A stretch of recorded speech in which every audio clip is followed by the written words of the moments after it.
Hello, everyone, and welcome to this week's Survivor Stockwatch podcast. I'm your host, Taran Armstrong, and I am joined this week by a Survivor expert. Peridiam is with me here today. How you doing, Peridiam? I'm doing pretty good. How you doing, Taran? I'm doing well. Is Survivor expert a good title for you? I feel like it's fair. I guess. I don't know. I don't want to say I'm an expert. I've never even played before. I guess you don't have to play to be good. I know the first time I spoke to Rob a couple of years ago, he called me the Survivor historian. I don't know if I agreed with that, but I just say in my bio, I make videos because that's literally what I do. So I am a Survivor video maker, and I don't even know if I go by YouTuber, even though that's probably what it should be. So Yeah. I don't know. Yeah. Survivor YouTuber. Well, For better or worse. Yes, yes, Peridiam makes YouTube videos on Survivor. Various, I mean, at this point, just like it's like I can't even say like it's about it's about all the things in Survivor. Yeah, I mean, like we just had this episode, and I put together a video talking about the auction. I'm putting together 3 videos right now about all of the auctions in all of English-speaking Survivor around the world. And that's just it. Like it's every little, like my plan is that I want to leave no stone unturned, which is just hopefully an indefinite plan forever. So we'll see what happens. But yeah, there's no specific thing. It's strategy, wacky stuff, anything and everything. All right. Well, I think it's going to be very fun to talk through the strategy of this particular episode here, as we are talking about episode 11 of Survivor season 41. And there's only a couple left. It's wild. It's gone by so quickly. I feel like this post-merge is sort of I feel like the pre-merge was a little bit slower. Like I really remembered the episodes deeply, and then the post-merge just feels like it's been a whirlwind of just chaos and excitement. It's been great. I mean, I feel like the season really hit its low point at the fake merge. And then like from there it's just been entirely uphill. I feel like it has not skipped a beat here. Yeah, I would agree with you. I think for me, it's funny. I think my least favorite was probably episode 3, which is when Rob had me on the podcast. And I was like, I'm usually generally cup half full, more try to take the optimistic approach if I can. Don't take everything not everything's so dire. But then he had me on, and I was like, I haven't watched a Survivor episode in a year and a half now, and I'm sort of not feeling great about these 3 episodes. Like the first 2 were okay, but episode 3, I was like, it's so much paper reading, people just going to the advantages. The players are all weaving through the advantages, and then after the to be continued on episode 6, it's just been a beeline, and I've enjoyed legitimately every episode has been fun. I've been waiting for the next one. I cannot get enough of it. I'm really sad that it's coming to a close. But I'm also glad because the last 5 weeks have been just like some of my favorite stretches of Survivor episodes back to back to back. So Yeah, I mean, and I feel like it's tough to not have a dud, especially once you get to the merge. There's usually one episode that's like it's not all the way there, and so there's only 2 more episodes for them to screw it up. So I thought a lot of people thought it would be this episode with the looming twist that this would be the downfall of the season, but I don't think that was the case. no, I think in some ways, like the players have managed to unintentionally outmaneuver some of the potential potholes that the producers are laying out for them. So, and this was another example of that, where it turned out that it created this like interesting little Monty Python situation where Deshawn ultimately doesn't go. But yeah, it could have been this like long-standing legacy of Deshawn was unfairly screwed over by this ridiculous out of left field twist, and it just isn't the case. So I'm here for it. I'm okay with that. All right. Well, let's get into the episode. We'll run through what happened in the episode, talk about some of the decisions that were made, and then we will rate the players afterward out of 10 based on how well we think they are doing in the game. So let's get into it. We started the episode with Liana being upset with Danny and Deshawn about them flipping on Shan that night at that tribal. And they're trying to do damage control. It doesn't seem to like fully work, but then, by the end of the episode, Liana doesn't really have anywhere else to turn. And so they're still kind of together at that point. Somebody who's not upset, though, is Xander, who is very pleased that he's finally playing Survivor. He's got an alliance. It's all going All great. of a sudden, I'm in charge with a group of people that I actually trust and that I can work with. And we're saying Final Four? Oh my God, this is too good to be true. He's in charge. Yeah. He's something like that. It's funny, the wording there. He's like, I'm in charge with this group of others. And it's like, all right, I don't know if you're necessarily in charge, but maybe you've got some control there. He's certainly in probably the best spot he's been in through 11 episodes now. So there's that. But yeah, it's interesting. He says, and I did that to Shan. I mean, I was part of who did that to Shan last night. And I thought this was particularly interesting, because he was not even in the episode last week. So to start this episode with like, look at what I did, was a little weird. Yeah, I noticed that too. I was like, the one person whose presence was noticeably absent last week was Xander. He was just a vote, a cog on the wheel of the system that got Shan out, but he really did not have a voice whatsoever. And then we went into this one at the top of the episode, and we have Xander as the voice of the rebellion against Shan. It was an interesting choice to have him, I guess, try to usurp some of the credit. I guess. I mean, it was a group of four. I think it's very quickly acknowledged. He even acknowledges it. But yeah, he's like, I think he's just unbridled optimism for his position. He's incredibly happy that he's finally found something. And then he gives us he says something in this confessionals about how it's almost too good to be true. And I was almost like, is that too good to be true? But it turned out, I guess it wasn't too good to be true. So maybe not. It's an interesting spot for him. I feel like what I'm seeing with Xander is that he is slowly losing agency as a player that like the other players respect and fear and like would vote for in the end as he becomes safer and safer. Like he's trading one for the other. And maybe that's the bit that's too good to be true. And maybe that's the bit that he's not quite seeing yet, especially as he makes decisions later in the episode. But that's just sort of like the perception that I have, and it could be wrong. Yeah, I've somewhat seen that too, where I mean, also reading between like the subtext and seeing, I don't know if we incorporate some of the post game stuff, but from what the jurors have been saying, it's like Xander sort of has this strange story where he's getting credit for stuff, but other times I feel like he's noticeably not getting credit for anything, and I'm like, where's the truth in between this? And then at the same time, is he losing agency?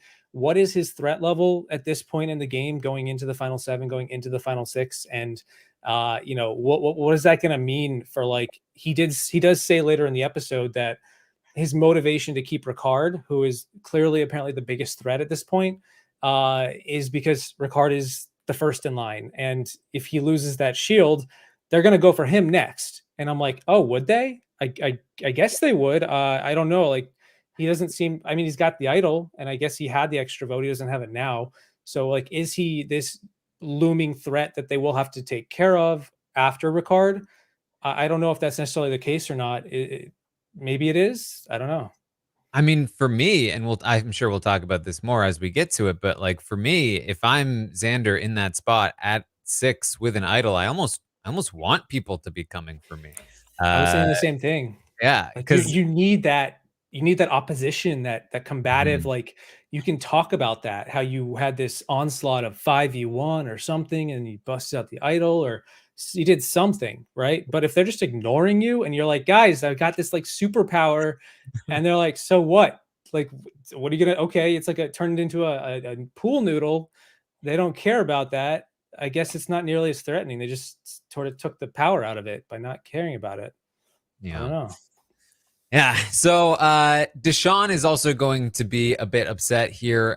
He's upset that Chan called him a snake at Tribal. And he is going to question Ricard about it and really make a big deal of how like Ricard apparently got away with betraying Shan, but Deshawn can't. And the next morning he says, I messed up. I regret that. And he says he was trying to put a target on Ricard's back, but that it backfired. And that makes sense to me. Like playing up like, oh my God, the jury hates me. Why me? Why do they love you so much, Ricard? Everyone sees that they love Ricard, right? Like I kind of like that as a concept. But apparently it went so amazingly wrong that that Deshawn was aware of how wrong it went and completely regretted it in the morning. It just makes me wonder, like, what exactly happened there? Yeah, I thought the same thing when I was looking at it. I was like, this is not necessarily the worst thing going into the end of the game to be viewed as a player who maybe can't get at least one juror's vote, if not potentially more. Like Shan has proven to be possibly the most influential player in the game, and now she's on the jury. What does that mean for the jury itself? The rest of the jurors, are they in agreement with her thoughts on Ricard or on Deshawn and even Ricard? And like, if you have this obvious like public shaming of your actions, you could turn that into a positive by basically motivating the others to keep you around with that and say, look, I'm not getting that person's vote. I'm probably not getting a lot of people's votes. I'm a snake. You should use that because you guys know me well enough. Like, keep me around. I'm not going, I have no power, but I'm an easy beat, right? Like, I'm not going to get her vote. Who else's vote am I not going to get? Look at Ricard. But then all of a sudden it somehow flipped. And the next morning he's like got his tail between his legs and he's like, wow, I really screwed that one up somehow. I think it was something in the delivery of the emotions. He gets into the shelter and he's sort of whining a little bit and moaning. And I guess, I don't know. I also wondered, like, Liana goes directly to Danny and Deshawn and doesn't go to the others. And I wonder if they looked at that as like a number for Danny and Deshawn and they realized like, wow, Deshawn, it still has, if one of us join them, we're clearly at the bottom potentially of this this trio, and that's not going to be a good spot going into the final five, final four. Maybe that's part of it. Why it I didn't have to work. mention, yeah, that it's some of it, right? Because for both Danny Deshawn and Liana as a separate entity from them, like it behooves both sides to play up a like there's a huge rift here. If I was saying while I was watching, like if I'm Liana, I don't even know if I'm talking to Deshawn and Danny afterward. I'm gonna go straight to I'm gonna like be like I can't even look at them. I hate their faces. Right, and then make it very clear that you have zero attachment to them. And especially because Liana is somebody that I don't think seems incredibly threatening in terms of a final jury vote at this time. I mean, she probably has Shan in her corner, but so does Ricard, and probably more so at this point. Who knows? And I don't know that she gets a ton of other votes. So if you have the option of Liana as one of your four, that kind of incentivizes you when it comes to this later choice of Liana or Ricard. If you feel like Liana's with you and she hasn't even spoken to Danny and Deshawn, that you probably feel a little better about that. Not to mention the fact that if you're the other side of the coin there, if you're Danny and Deshawn and you have zero connection to Liana now, you should be a more appetizing choice for Erica and Heather, kind of the swing votes here, for them to come to you because look at who are you're going to choose between Danny and Deshawn, us, who just got blindsided, just lost that vote. Like things have not been going well. We've been losing allies left and right. You're going to side with Ricard and Xander, the two golden childs of the game right now. Like that doesn't seem very appropriate. And so the reason that you might not is because they're attached to Liana, but if they're not so visibly attached to Liana, maybe that choice is a little easier to make. So I do feel like they really should have, if they didn't try, made a very big attempt to separate themselves. Yeah, also like Ricard and Xander are by probably the two most likely to win these competitions. They've certainly showed up to this point that they are usually number one or number two. Xander's usually second or first. Ricard's won like 3, I think, including the reward challenge. So like they're very capable, and the players, everyone knows they're very capable. So yeah, like you're saying, are you going to pick between these two of them? I would say like you'd want to keep Liana around for the people in the middle, like Heather and Erica. So I'm like, yeah, what ended up going wrong there that Liana became like the primary target if Deshawn wasn't available to be voted out, or Danny, I guess, before the challenge. Yeah, I don't know. There's a lot of interesting little things leading up to the eventual twist that we're going to see. So Yes, well, let's talk about the twist. Or actually, let's first talk about. We don't have to get too into it, but amazing segment here. You know, there are a couple of them, but Danny talking about his father dying 25 years ago. I mean, you know, having being an avid American Ninja Warrior, you know, viewer, I'm very used to like the sob story package from American Ninja Warrior, and Survivor sometimes does it too, and not always in a bad way, but you know, there are often like beats that it hits, and like, you know, you can tell the producers are asking certain questions to get the certain story out. This genuinely felt like a guy on an island who really just had time to think through his emotional trauma, and genuinely just came on his own to a realization, had a breakthrough, and was able to like very eloquently describe what he was going through. It was so touching to me, talking about how he was angry at his dad for not surviving when he was a kid. And he's been dealing with that, like that anger, but also the guilt that comes with that anger ever since. And that he feels like maybe he's finally in a place to be able to let all of that go. It was beautiful. yeah, I thought it was she's one of the best, like just as far as little edited package moments goes. Between that, seeing the Ricard moment from a couple episodes ago, I think one thing that was really great about it was natural. It felt natural. It didn't feel shoehorned in because he's like, this is the day of the 25th anniversary. They can't like do that on the first episode. It was just that was Danny's state of existence in that day in Fiji in the game of Survivor, lamenting the 25th anniversary of this tragic moment. And yeah, like that's just how it is, and he's just going through the motions and having to deal with that, and while also playing a game where he goes on to win the challenge, and he attributes that win to to possibly some of that emotional what he was carrying that day. Yeah, it's beautiful. It's you can't script it. It's not scripted. It's this is like some of the best parts of Survivor is it wasn't like they designed this day for this moment or whatever. It was simply it happened on this day 25 years ago. Here's Danny, and here's a challenge that he ends up also using a nice little strategy to go on to win. By the way, like it all just comes together perfectly, and it's not scripted, which is partially what I love about Survivor and Big Brother is that like you don't write it. Yeah. So It's great stuff. So that leads us into the immunity challenge where Jeff is going to describe hey guys, I got a new twist for you. It's the do or die twist. And so how this works is if you play in the immunity challenge and you are the first one out, then you are going to have to compete or partake in a what did he call it? Something of you know, a game of chance, I think. chance. Yes, thank you. Yeah. And if you lose the game of chance, then you've died. You're out of the game entirely. If you win, then I guess you've done. And you get to survive because it's do or die. And so that's the, I guess, the penalty for being the first one out of this challenge. But you are able to decide if you want to compete in the challenge in the first place. You can sit out of the challenge and not have to face that potential, you know, game of chance by being the first one out. So he says, okay, so the real question is, ask yourself, what would you do? What would you do? I know Sandra Diaz time to be sitting out of that so fast. Just you have the option to sit out and it's actually not a bad idea. Oh, I'm out of this. I'm so yeah, okay, I'm done, Jeff. Where's the bench? Yeah, this is an interesting little opt. I like that they could opt out if they had to, and you know, he was giving him enough information to make like a somewhat informed decision about what's at stake. You don't have to win every immunity challenge unless I guess you're like Mike Holloway or Ben or something.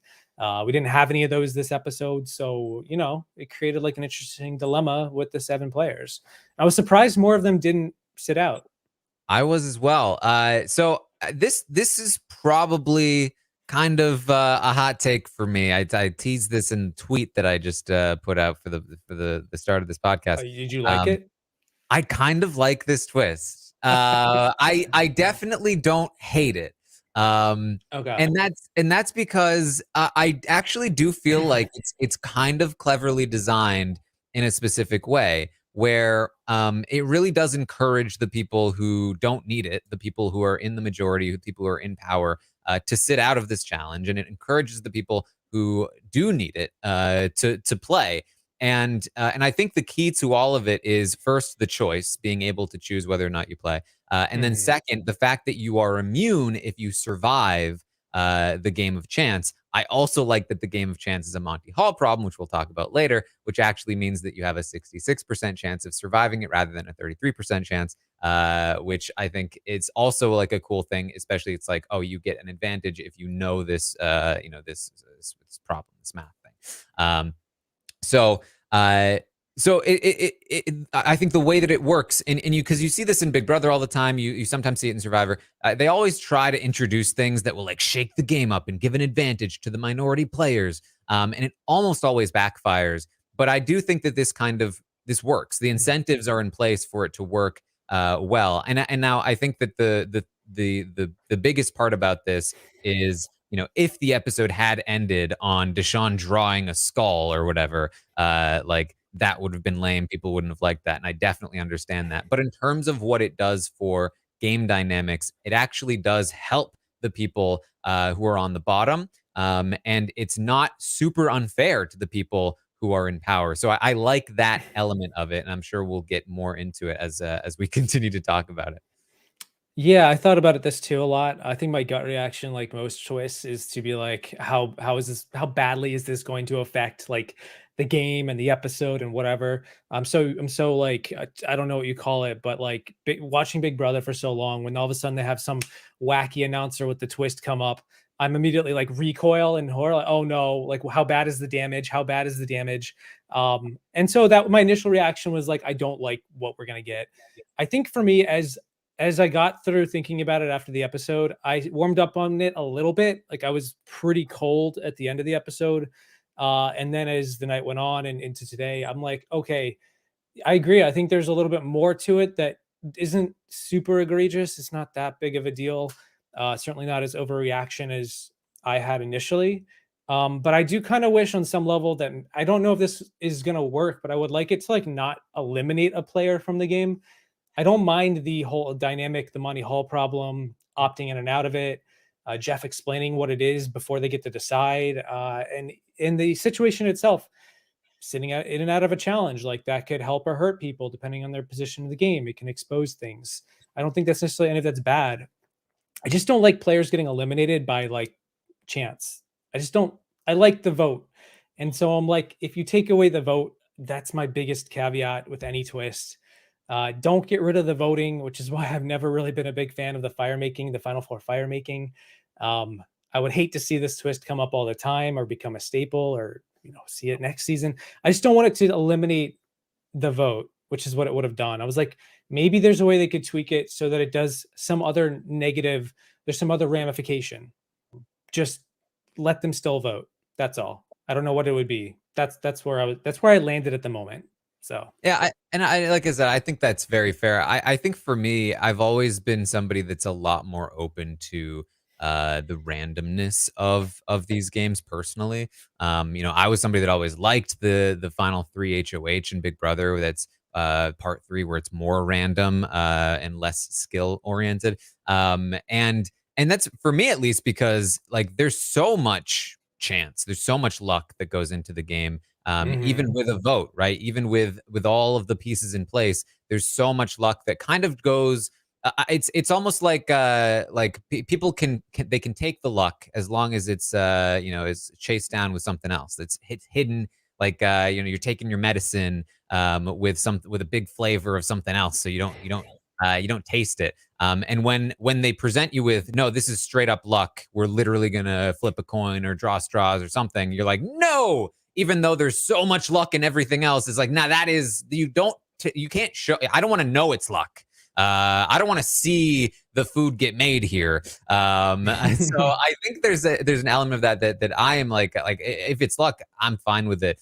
However, I do agree that like that I think there are outcomes here that are particularly bad, right? Somebody in the chat mentioned like, oh, is this being results oriented though? Because if Deshawn had been eliminated via a skull, that would have been so upsetting, which I do think is fair. Like I said, I would personally, even though Deshawn might personally not prefer to be voted out, I would prefer to see Deshawn voted out rather than being, skulled out. However, considering the fact that Deshawn was the person that would have been voted out in that spot, it wouldn't have bothered me that much personally.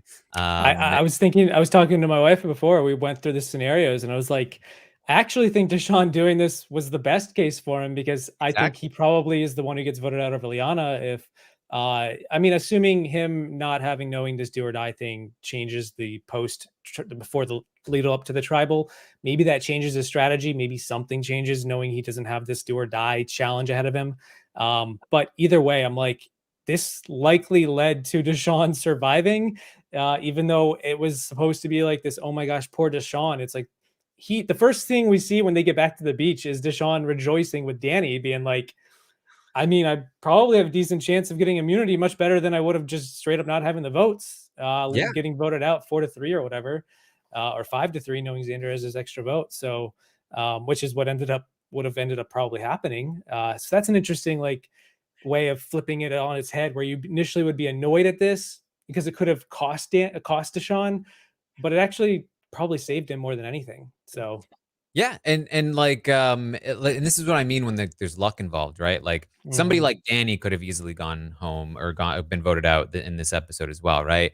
And that's with or without this twist. Maybe Deshawn wins immunity. Now Danny's the de facto target, and Danny goes home, or Danny's voted out. And Deshawn goes on to win the game because in the next round, they had already taken one of them out, and now it's time to shift it up. And if Deshawn hadn't won that one immunity, anybody else had won, then Danny would have been in the Deshawn position, and Danny would have won the whole game, right? Like that's a lot of luck that's not even necessarily within his control.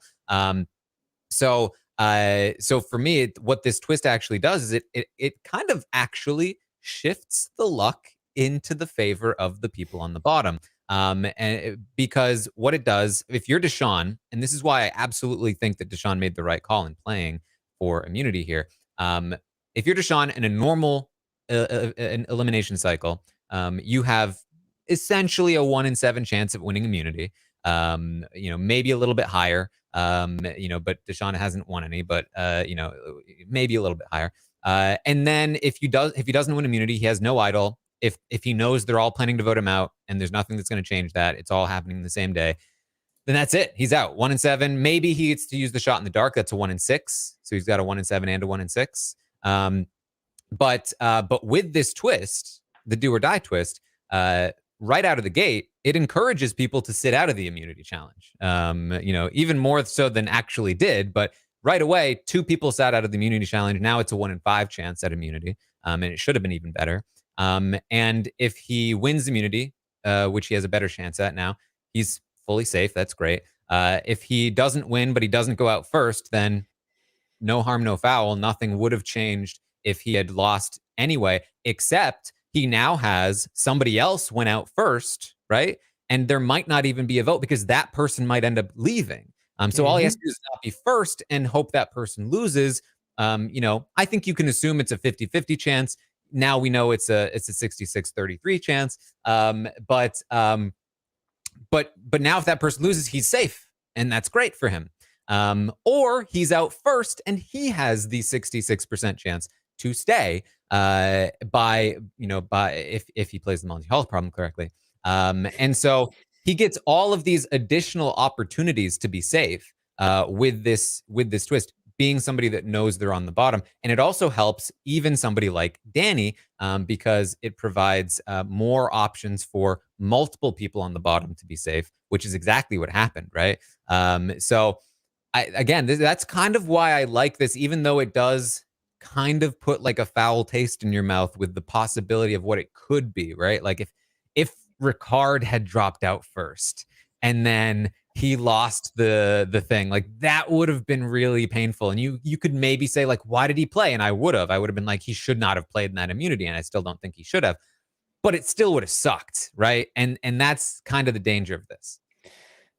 Yeah, I guess what we're not accounting for is what would have happened if Heather played. If they all, he's a 1 in 5. What if Heather plays and beats them all? You never know what's gonna, maybe all of a sudden, I don't know. Danny's no longer immune. He gets voted out. Deshawn's in trouble. But You came yeah, close.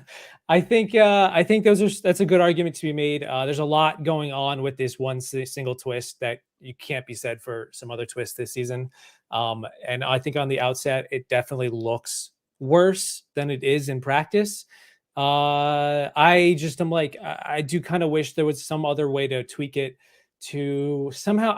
I love the vote. I think that that's sort of like the representation of like a social game ish. It's becoming a little bit trickier, as Erica says at Tribal, to just simply vote and vote somebody out with the regular vote because of all these different things happening. Is Deshawn safe? Is he not safe? Is the extra vote in play? Is there an idol in play? Is a shot in dark in play? So maybe that is an idea that needs to like having just regular vote every episode, straightforward, 4-3, final 7. Jeff seems to be beyond that 41 seasons in, and he's willing to create an interesting Monty Hall situation. Saying Monty Python, Monty Hall situation at the end of the episode for all of us to sit around and explain to the people who don't know it, which I literally just spent like the last hour explaining it to my wife. She did not understand it. And I was living for the last 24 hours in this house thinking it didn't need to be talked about because obviously she understood it. And then I was sitting right behind me on this daybed and she's like, yeah, I didn't understand. It's like 50-50. I'm like, you're kidding me. Like, oh my God. Like, okay, no, we have to break this down. Yes, I figured this out like 15 years ago. And so we went through it and she understands it now. She says she feels like she leveled up as a human after understanding the probability. So there you go. It is one of those things that like you learn it and you're like, this is great, but never going to be useful in my life at all. No. And then you go on Survivor and it's like, well, maybe I should have known it. Or in Deshawn's case, better that he didn't, I guess. But we'll talk more about the Monty Hall problem. I'll try to do a light explanation. I was going to go more in depth, but I think that Christian on the know-it-alls did such a good job of explaining it. So that's probably the much better way to consume this knowledge. But we will do our best here as well. I do want to talk through the decisions that were made to play or sit out of this immunity challenge. So I already explained why I think for Deshawn it was the right move to play. It increases his odds in a number of ways. I think Danny as the backup target also was correct in playing here. Liana is where it gets a little bit trickier. Liana as a potential like third target. Do you play and take the risk of being out first? I don't know, right? Like that's especially because she doesn't have a lot of confidence in her ability to not be out first. It could put her more directly in line in some danger. Granted, it's still a 66% chance of safety. She doesn't know that at the time, though. I was assuming something like 50-50. And I think you can probably assume it will be around that. So I think that personally, so like the reason to not play is to avoid that potential spot of being the first one out, and that's pretty much it. The reason to play would be to avoid. I think your worst case scenario is that nobody plays except for the two targets, Danny and Deshawn, which guarantees that one of them is immune and one of them is playing for the chance thing, which means if they win the chance thing, you're out. And if you do, so what you want to do is if you do play, then you just need to not be the first one and hope that you don't get the very specific scenario of, Danny and Deshawn trading first and last place. As long as that doesn't happen, you should be fine this round. And the best way to prevent that from happening is by playing, in my opinion. I was going to say shades of Big Brother 19's Tree of Temptation. the Temptation Challenge with Cody and Jess. Yeah. They played it. One has to win, one comes in last, and all of a sudden they're both sitting pretty. Yeah. Similar stuff. And it's interesting, but ultimately, I can't falter too much for not playing. I think that it's kind of a case by case basis here when you're in Liana's spot, especially depends on like how you feel about your chances to win or your chances of being the first one out. I think if I were in her spot, I would have played personally, but again, like I don't think that I would falter too much. Then we get to Xander, Erica, and Ricard, because Heather also sat out. Great move by Heather. Heather has no business playing in this immunity challenge. She's in no danger. She has no reason to play this and put herself in the line of fire. But I also think that's true of Erica. I think Erica, even more so than Xander and Ricard, never was going to be a target here. I mean, even from the last vote, I was saying Erica and Heather are going to be the swing votes. They are the most safe in this position. I just don't see an upside for Erica playing in this. You know, she doesn't need the immunity, and she's just opening herself up to be the first one out and potentially leaving in a spot where she never should have left. I mean, I wonder if looking at the challenge, some players felt more confident. I know, like, you look at somebody like Malcolm, who had to do this challenge back in Survivor Philippines. He said he walked right in and instantly knew he was going to be losing that immunity at the final four. And that is what cost him reaching the final three and losing the season at that point. So I do wonder if some of these players have maybe more confidence in their ability to do that. You know, I have talked about this too in a video last year about a small strategy you can use. And I just wonder if there was a level of confidence some of these players had walking in that influenced their decision, that they're like, worst case scenario, I guess I get put into this game a chance, but it's better. I don't know. Like, I agree with you. I guess what I'll say is I agree with you. I don't think that if you're in a position of power, you don't need to risk it at the final 7 when there are enough targets on the board where they can't all be safe. I presume they can all be safe, knowing where the idols are and everything. So yeah, it's interesting when Heather makes the best move, I guess, of the 4 of them, because like worst case scenario is they all sit out, and then you're left with, say, Danny and Deshawn, which means we get the same scenario anyway, but you don't risk the potential of you being in the Deshawn scenario where you now have a 33% chance of getting voted out, or not getting voted out, just getting removed from the game. Whereas you had is probably a pretty good 0% chance if everyone's probably playing their best game, which I think they were with the ultimate outcome of the vote. Yeah, I agree. I mean, increasing your odds of getting voted out by 33% is a rough increase given you're in the power position. Is it worth the risk just to be at a 0% because you win immunity? I don't know. Maybe you're really good. Maybe you practice this challenge a lot before you got into the season. I don't know. I mean, the thing for me about this challenge too is that, like, I don't care how good you are at it. The smallest little like error, even just like as you're picking it up. I mean, you see Deshawn 3 seconds in. Like you get a weird grip on it when you pick it up. It drops. Jeff is counting down. You rush the pickup after that. You have a bad grip again, and it's over just like that. That could be the end of your entire game, a game that you were on track to potentially win. Like I am not taking that chance if I don't feel like I'm definitely the target this round. And I was very surprised to see all 3 of them go for it here. I mean, especially I mean, imagine you've held on to this idol and this extra vote for so long, and then you go out because of a twist like this, and this is like the potential pitfalls of this twist even existing, is that nobody, I think, wants to see that. But that's why the players shouldn't be risking it. I think the incentives are there, right? So season 41 has been very heavy on like game theory and the game more than I think almost any season before it. I'm a fan of it. I like that aspect. That's almost like the theme in some way of this season, with all these different twists we've seen pop up. This is just another example of it leading into the Monty Hall problem. So yeah, it's sort of questioning the game players and like, are they aware of, do you want to, I thought it was 50-50, which is even worse. Like that makes me even less incentivized to want to compete if I was in the dominant alliance, or even like somewhere in the middle.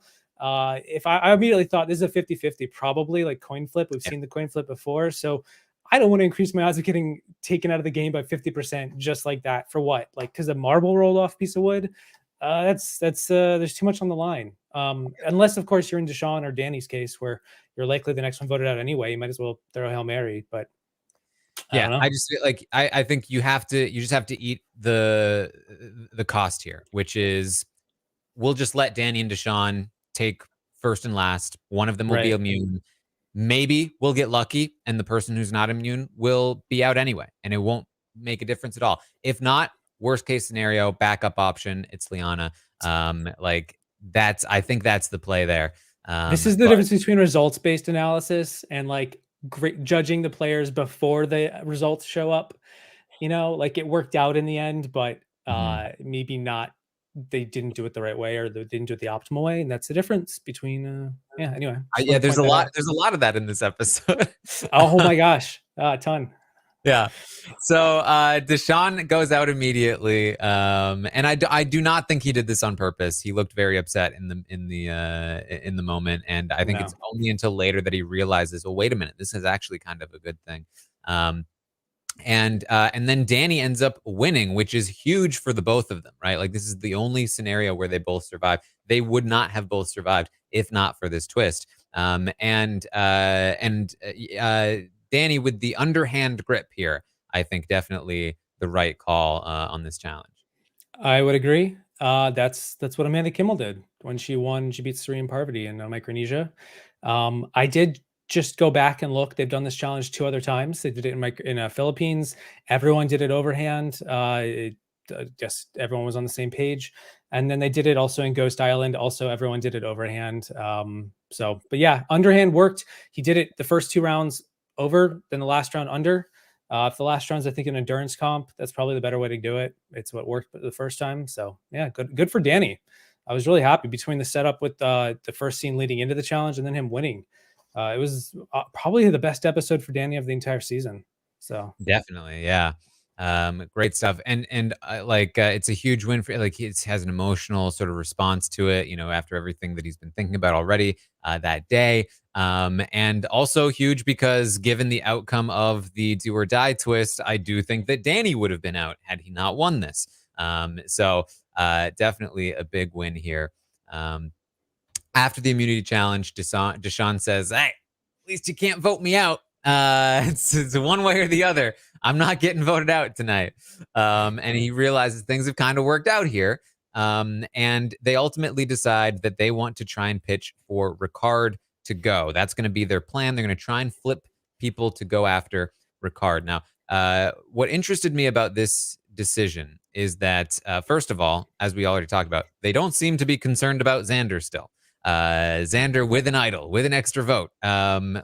It's still Ricard that's the bigger threat. It's Ricard that they feel like they can really pile on top of here. And so it made me wonder, is this because Xander is irrelevant as a threat at this point? Or is it because they feel like they have a better chance of pulling Xander to their side? Or is it that like, because he has an idol, let's just not even bother. Let's not even risk. What if he plays it? Whatever. It's safer to put it on somebody like Ricard, who we know doesn't have an idol. I think it might be a good combination of all of those, because we do see them talk to Xander right after. They don't really talk to Ricard. Maybe because of the previous round, and everyone seems to be recognizing, including the people in the middle, Ricard is the threat to go. So maybe he's the easiest player to gather the mighty middle to join their side, because it's harder to pitch for Xander, especially with the idol. He might play it. Who knows where their votes go after that. So maybe the best pitch, we'd go for the obvious threat who doesn't have protection. He's not immune. He's a challenge threat. He's a social threat. We all know it. We all see it. Maybe this is that moment before we let him get. We've seen seasons in the past. You look at, say, like a Rick Devens type, where you give him momentum, and the next thing you know, he's in the Final Four fire making, knocking on that jury door, ready to bust it down like the Kool-Aid man. Maybe it's the same with Ricard. You know, you give him enough runway, and all of a sudden he wins immunity or two.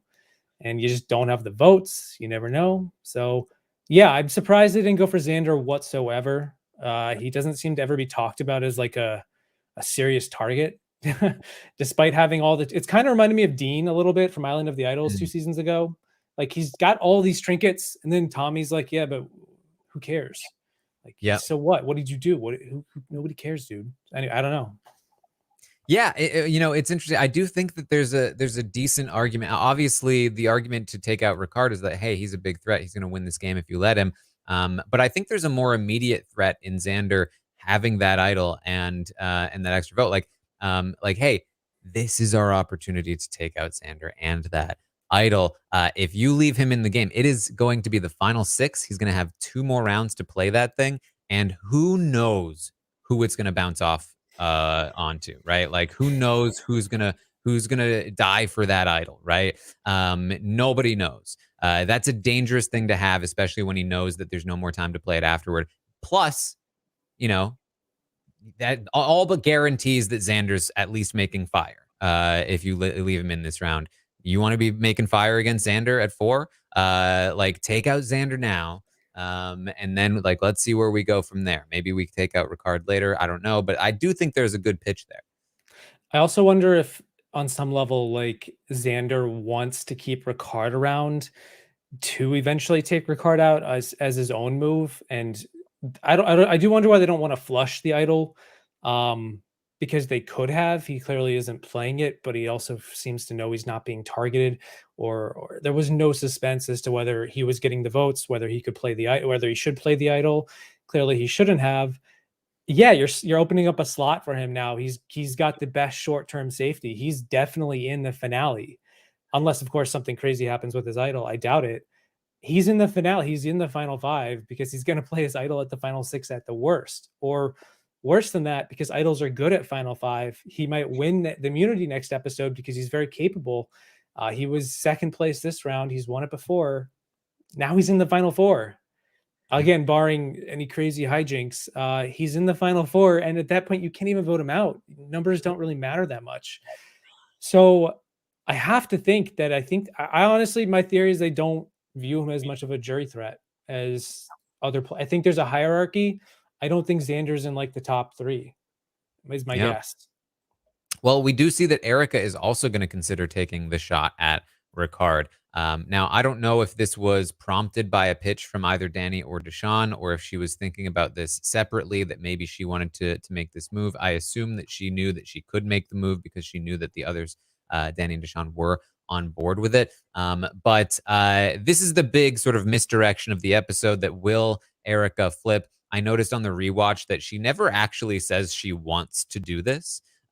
She only ever says, like, I'm considering it. It's a hard decision to have to make. And she never actually makes like a hard pitch to be like, Xander, we got to do this. She just talks about options. And I think, you know, I like that she's struggling with this choice, because I do think it's an interesting choice. I think there's a lot of reason to consider making this move for her, right? If she takes out Ricard, then she takes out somebody who is looking like he can beat anybody at the end. I mean, with Shan saying, you've got my vote for $1 million, Shan being very influential, just the overall respect level, I think he gets a lot of like hand-me-down respect from Shan by being the one to take her out and knowing that he was sort of her number 2. I think that Ricard is in the position right now that he wins if you don't take him out. I think most people understand that in the game. And so if you're Erica, and you also could take some credit for that Shan move, especially if you then turn around and take out Ricard, now you can be like, I took out Shan and Ricard. I'm the player now. I think that gives you a lot of credit. And it still puts her in a position where she is probably not the number 1 target. You still have to contend with Xander. And because Liana is so upset with Danny and Deshawn, I think the only reason she's working with them is because she feels she has to. You might actually be able to get Liana, who you just saved, to come with you against, you know, the rest of them, and or just, you know, Danny and Deshawn, whatever it is, right? So I feel like there's a very viable path forward with that choice. Obviously, she did not choose to take it. I don't know exactly why. Maybe it was because Xander was so against it. But I really, you know, and I see the dangers there as well. I think it is a more dangerous road. But if I'm in Erica's spot, I feel like I probably would have taken it, unless like Xander was just like, I'll never never trust you again if you do this. I don't know exactly what it would be, but I feel like it's the play for Erica You feel like to taking take out out Ricard is the Ricard. Yeah, right now. Or you mean right this at the final 7 or yeah, at the final 7. I mean, I think you that now that she hasn't, I do think she still has time. So yeah. I don't think it's do or die for Erica. I think there is still time to take out Ricard. Hoping that he doesn't win, in the next 2 immunities or something. Right. But I feel like you have the chance now. I feel like it cements your place as a huge jury threat. And maybe that's a bad thing, but you still have Heather on your side. You still probably have Liana. Maybe you don't. But I do kind of feel like this might be the play. Yeah, it's kind of like Risk. You take out the guy with the biggest army, you accumulate all their army after they took out the previous biggest army, and all of a sudden you have like half of the territory on the map. So it's like, okay, Ricard seems to be getting more of the credit for taking out Shan, who was up to that point the leader of the game. All of a sudden now like you said, the fear is that if you leave Ricard in, there's just not a lot of time left to take out somebody at the end game of Survivor like there has in the past. This is an international Survivor where you have a final 2 or a final 3, no fire making. Final 4, you don't get to, of course. Then you also have Xander, who's got the idol. And I think for Erica, I think the biggest for me, what I'm trying to read between is why Erica didn't ultimately flip and take out Ricard. I think having that connection with Xander, they're clearly discussing it now. Xander is telling us clearly why he doesn't want to get rid of Ricard right now. Whether his reasons are good enough or not, seeing him and Erica sift through and decide what they're going to do, I think that almost there's like a close connection she has. She has obviously the connection with Heather. I don't think that's worth a ton on the strategy level, but knowing that she has Xander and her working with her, either she's in his pocket, vice versa. He has the idol that can be used as a weapon at the final 6. I think the numbers are comfortably against Ricard, where I fear for Ricard's safety in the short term, that if he doesn't win immunity, I was like, who's most likely to go next episode? And I'm like, finding most roads lead to Ricard at the moment, even though we saw this episode be completely against Danny and Deshawn. I think that of the 3 players on the bottom between Danny, Deshawn, and Liana, it wasn't so much who left as it was that there were less numbers at the bottom to overthrow the players in the middle when they decide to finally make that move on the biggest target, which is going to be Ricard. I think we're likely going to see a potential a flip again, where the majority 4 that we just saw emerge this episode are going to cave on each other, and I think they're going to make a play on Ricard. Whether or not Ricard can do anything about it, I feel like he can't, and I feel like it's going to quick. We haven't seen it yet, but I think we're going to see that because of the connection that the reasons why Erica and Xander both decided to keep Ricard this week. Of course, the question is, we've seen this before again and again. It might be too little too late. They might be running out of runway. So I don't know. Yeah. And that's why I think you see her struggling a lot, right? I think this is a really tough choice either way. And I think there are definitely, benefits. I walked out of the episode saying, I think this is a win-win for Erica. I don't necessarily dislike the move a ton. There is that risk of you're giving him enough room, Ricard. But I think socially, everyone has acknowledged in the game that Ricard is the biggest threat to win. And so I think between that, working with Xander, who's got some trinkets, he's got a trinket in his pocket, the best trinket you could probably have at this point in the idol. Who knows? Maybe they have to play it to guarantee that the votes don't go against them and they can force the vote on Ricard. Maybe this is all fan fiction. I don't know.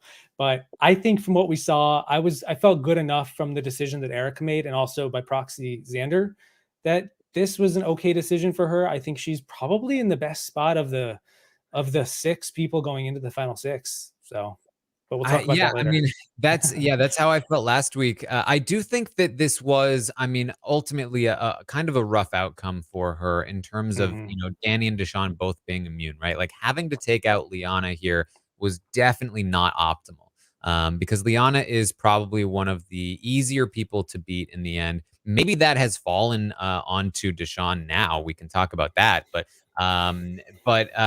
Liana as a person who is a little bit more of a solo agent, that you maybe could have pulled in, that would maybe be a little bit easier to beat in the end. Having to take her out here is not optimal by any means. However, there are still plenty of roads forward for them as long as they are still open to working with Danny and Deshawn. I don't know why they didn't work with Danny and Deshawn immediately anyway. Again, it might have been because they felt like they were too connected to Liana. And maybe that is the play. I mean, I thought the play was to do that this week. Maybe the play is to do it next week for them. And they'll team up with Danny and Deshawn, and they'll take that shot at Ricard and Xander. Again, you have to worry about one of them winning immunity. And then you have the trouble of, like, if Ricard wins immunity and it's Xander's got that idol, and now you're in trouble again. So, there are definitely some dangers here, but they're in a position to do okay. But they're also not in a position to really, again, like, take a lot of ownership over the move necessarily. And so that might be an issue as well. So, again, interesting play. From Xander's point of view, we're seeing from him that he doesn't want to take the shot at Ricard because he feels like the two of them are they are the two biggest targets in the game, and that if Ricard goes, then Xander's the biggest target. We already talked about this a little bit, but, like, I don't know that this is right for Xander either. I feel like he needs. I don't think it's a bad thing for him to be a big target, and I definitely think that Xander loses to Ricard. And maybe at this point you have to imagine that Xander's just banking on, like, beating Ricard at fire or something. But even then, like, Ricard could win immunity at 4, and then you're done. And so Ricard is a triple threat, and I mean, at the moment, I agree. I think Xander probably would have been better for him to take out Ricard here, especially with the idol in his back pocket, and, like, who's their biggest threat to win those immunity challenges other than Ricard from what we've seen. I think Xander could win these immunities, but with Ricard there, he's very capable of coming in second, and maybe the target shifts to him. Yeah, I kind of agree. Because, again, like, first of all, Ricard being a target in front of you doesn't mean anything if Ricard wins immunity in front of you, which is terrible. If Ricard's not there, you're more likely to win immunity. You're then also the big target, which means if you do make it to the end, you're much more likely to win.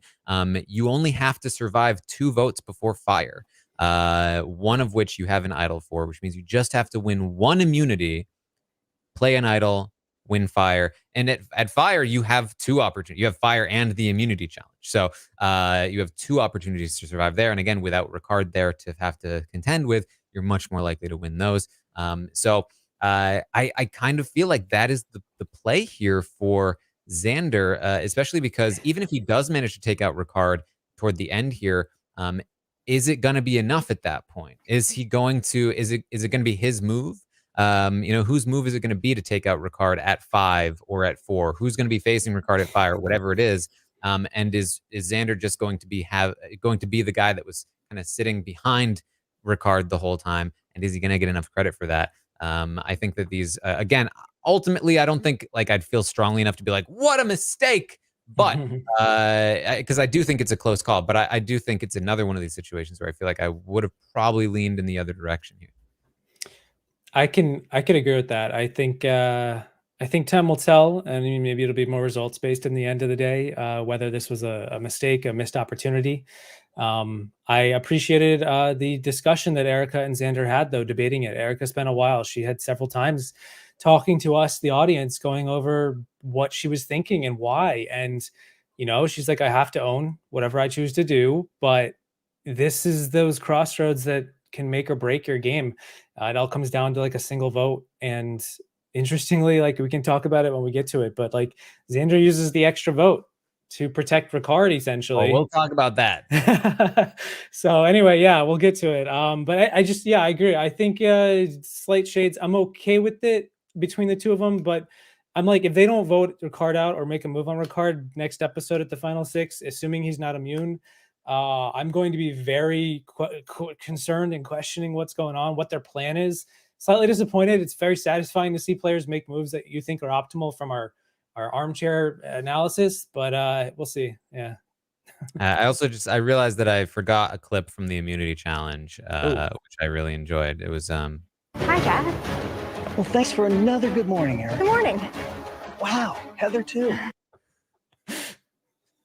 He's so excited that people said good morning to him. He just wants to be acknowledged a little bit. He just needs that validation. Yeah, I guess not enough of the crew say good morning to Jeff or something. If I said good morning to Jeff and he went, "Wow, Taran too," I would have been like, "Oh my God, what did I do?" He's excited. He's like, I get to bust out a new twist, and he's just feeling happy that day. So you're gonna have a great morning. Yeah, right. Good morning. Oh, well, you just wait. You're gonna take that right back. All right. Well, Xander ends up telling Ricard about the pitches. He warns Ricard that Erica might be wavering. And we hear that Liana is concerned and she may need to play her shot in the dark. We'll also talk about that.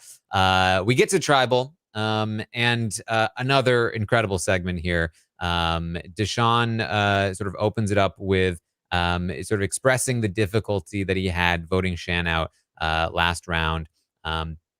And he breaks down. And, I think this is especially like coming off of what we saw in Big Brother, where we saw the members of the cookout face this, right? Like they stuck together ultimately through incredibly trying circumstances. And we're seeing another group of Black players attempting to do something similar, also facing those circumstances. And in this one, it breaks down and it doesn't work out in the same way.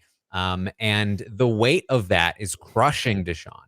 And you can see that. And I think that's part of why, you have him the morning after, like, I made a mistake last night with the way that I talked to Ricard. I think that like there is just too much weighing on him. He's not able to focus on strategy in the game because he's also worried about all of these other things, right?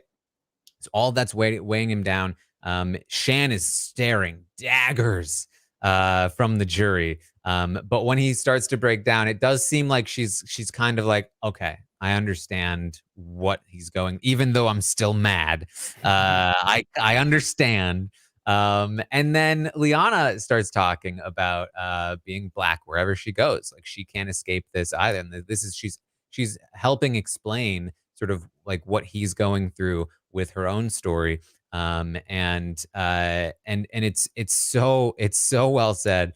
I'm really glad that like Liana had an opportunity to like really speak here before she left, because I feel like the edit hasn't exactly done her a ton of favors with the Look at his face. I hate his face. I don't. But just amazing moment here, and I love that she also addresses the sort of like, oh, I just want to watch Survivor. Why do we have to deal with all of this stuff? Because that is Survivor. That's the thing. It is a microcosm of society. And if you are somebody who in society is like, oh, I don't want to have to deal with this, and I'm just going to watch Survivor to get away from it, that the whole point of Survivor, the whole point of these games is that they represent in a microcosm the society that the players come from, right? Like they bring all of that with them. Just like Liana said, she's Black wherever she goes. She can't escape it. Like why? Like you can't just be like, oh, I would just prefer for you to, I guess, not be Black and have that weight on, or you could at least just be quiet about it. Is kind of it's not great. No, it's not. I loved it. I loved when she said that. She said, I've addressed this too on my channel during the Island of the Idols review video, where it's like, look, I get that you guys don't always want, like, for example, for my subs don't always want me to sit down and talk about these things, but this is Survivor. Like, it's been Survivor for the whole time. Like, you guys may not have always recognized that, but that's what they talk about when they say, like, anyone who doesn't have to think about this has the privilege of not having to care about it. And that is what we are acknowledging and becoming cognizant of, is the air around us. Or if, there's this one speech I've always loved that I learned about a long time ago, which is from David Foster Wallace. and it's called This Is Water. And it starts with this really quick analogy of fish recognizing the water around them. And the young fish don't understand that they're surrounded by water, and the older fish does. And that's kind of the same thing here. We're just becoming more aware of all these different experiences that come in to the game of Survivor or Big Brother in the case of what we saw with BB23, and how it's affected these shows since they began, and how they probably really weren't acknowledged at all at the beginning to some extent, or in different ways, different avenues of life, different parts of life. And then you come off the heels of 2020 and what that meant for the Black community. And they talk about that. Everything Liana had to say was totally pitch perfect. And I was like, there's really not a single thing controversial about what she should be saying. What she's saying here, I know there's people out there that aren't going to get it, or they're going to have trouble understanding it. I just hope that they're willing to come at it with a more of a listening mindset than a talking mindset. Because that's where it starts. Like, I was never fully privy to a lot of this stuff years and years and years ago. And you just sort of learn to listen more and talk less. And yeah, I'm like, what she says, talking about the audience, like, you may not always love it, but that's Survivor for you. You don't always love everything that people bring into your life or into the game, and you deal with it. And it's take the good out of it, learn, listen. It's not that hard.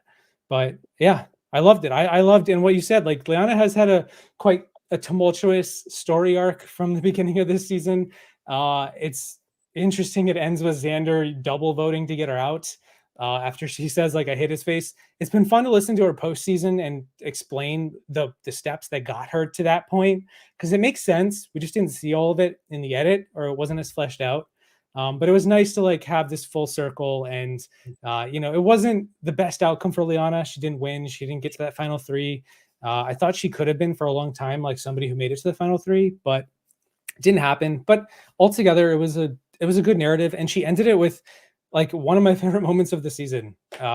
So yeah, it's a lot of good stuff from her, and also from Danny, who also touched on who followed up by giving a little coda to her speech, ending it with his own thoughts. And he talked about that too. Like, it was his idea. I think we found out it was his and Deshawn's idea on Luvu to ultimately bring them together at the merge. And he explained a little bit of why and what that meant for them. And they were just trying to use it in a positive light to show how they're all individuals, and they're, Liana said they're not a monolith. And there are all these individuals as a part of this alliance that's very diverse. It's very unique for Survivor. It just doesn't happen very often. It's happened more in later seasons. They've gotten better with their casting, but yeah, I thought it was good. It was great. It was a great part of the social part of Survivor that in an era where it's very game heavy and advantage heavy, and like reading papers and then explaining what they read on the paper, like to have most of the episode be dedicated strictly to this clash of like morals and ethics and gameplay, and the struggle to define like, where do you draw the line, and to see players breaking down, like, that's what compelled me with BB23. And that's why I ultimately walked away from the season enjoying it, even though a lot of it was quite predictable at times. It happens sometimes, but the human, a part of it, can't be replaced, shouldn't be replaced. And this is all that and more. So yeah, I liked it. Yeah, we're about to talk about the Monty Hall problem, right? Which is classically a problem where, again, like at first glance, you take a look at this and you're like, oh, it's a 1 in 3 chance. But then at the end, maybe it's like a 50-50 chance. Like when somebody tells you, no, if you switch, you have a 66% chance of getting the prize. Essentially, your brain explodes. You're like, no, that doesn't work. That doesn't make sense. That's wrong. But with the Monty Hall problem, you probably are willing to go, okay, maybe I'm wrong about this. Maybe my brain's immediate reaction to this is not correct. Maybe I have something to learn here. And you're willing to probably listen to Christian or maybe me here, explain to you why it actually makes sense. Just give that same grace to the people that are explaining their experience on the show and in life, right? Like, you might immediately not understand because you haven't lived those experiences. It might make no sense to you. You might have this immediate reaction. No, don't like it. It doesn't make sense. I don't know. But if you're willing to give some grace to the Monty Hall problem, I feel like you can probably give some grace to to some people who are, you know, describing their experience throughout life, right? So so let's do that, and let's talk about the Monty Hall problem. So yeah, nuance is key. You need nuance. You're gonna miss the forest for the trees, whether it's in probability or something more important than that. So yes, I agree. yes. So we get to the do or die twist, and first of all, my immediate thought was, they should have voted first. I think they should have voted before he picked. Then, if he picked wrong and the vote was canceled, there'd be an urn full of votes that somebody would have been voted out if not for that thing that happened, right? Like, I feel like that would have been more dramatic. Plus, it would have added to like it was pretty obvious to me at the time of like when this happened that he would pick correctly, because there was too much time left in the episode, that there still had to be a vote in order to fill the rest of the episode. But if they had voted first, then I feel like that spoileriness wouldn't have mattered as much. Not that they care, I think, a whole lot, but I just think they should have voted first, personally. Okay. So Deshawn is presented with 3 boxes. 2 of the boxes have skulls or whatever. One of them has fire. And so Deshawn has to choose one of the boxes. He has a 1 in 3 chance of getting it right. Jeff then removes one of the wrong boxes. Here's a skull. And he says, would you like to switch? Now, I will say again, if you want like a great version of this that will probably be much better than my explanation, check out the Know-It-Alls. Last night, Christian Hubicki did a great job on a whiteboard. It was very fun. But basically, the way that I like to explain it is similar to how Christian did, which is that basically, once you pick one box, you're separating all 3 boxes into 2 categories: the one you chose and the other 2. 33% chance that the one you chose is correct, 66% chance that the one you chose is not correct, that the correct one is in one of those other 2 boxes. Essentially, what Jeff is offering Deshawn is, would you like to stick with your 1 box, or would you like these 2 boxes? And he gets both of the 2 boxes because Jeff is going to take away the wrong one. So like if you present this in a different order of events, and Jeff had just been like, okay, you now have 1 box, would you like 2? And then I'll take away all the wrong ones after you pick. Then you would obviously be like, yes, definitely. But when he does it in the other order, it doesn't make as much sense to you, right? But it's the same thing. Another way that people like to explain it is like exaggerate the number of boxes. If there were 100 boxes, and that's what I do. 1 box, and then Jeff takes away 98 of the other incorrect boxes, do you think it's more likely that your 1 out of 100 box is correct, or the one that Jeff left behind out of the other 99 is correct? It's that, but on a smaller scale, right? So that's my 2 quick explanations. Again, you can listen to Christian on the Know-It-Alls if you need something more in depth. If my wife is watching, she just heard you repeat exactly what I was saying. I said, like, think of it like this: you get a 1% box, or you can open up the other 99%, and you have the option of picking. What would you take? You got your 1%, or you're left with the box that is 99% likely to contain the answer. It's not exactly 50-50. You have to acknowledge the fact that it started with 100 boxes. Now just minimize that to 3. 1 box is 33. Other chance you flip, 66. Same thing as 1 to 99. So you should flip. Obviously not always, there's chance, but like 1%, it makes it very obvious and easy for people to understand. Like if I was given 100 boxes, I would feel like there's no shot that I'm going to get it right. But then, whereas at 33%, you're like, oh yeah, it's just 33. Oh, it's just 50-50. The numbers are pretty much the same thing. It's not that noticeable. But at 1%, I'm like, that's what got my wife to figure it out. So she's like, okay, I get it. Yeah, and the key is that like Jeff knows where the prize is, so he's always only going to remove bad. Yeah, he's not going to reveal the answer and then completely make it Deshawn is no hope, and we're just watching this guy. Yeah, that's not going to happen.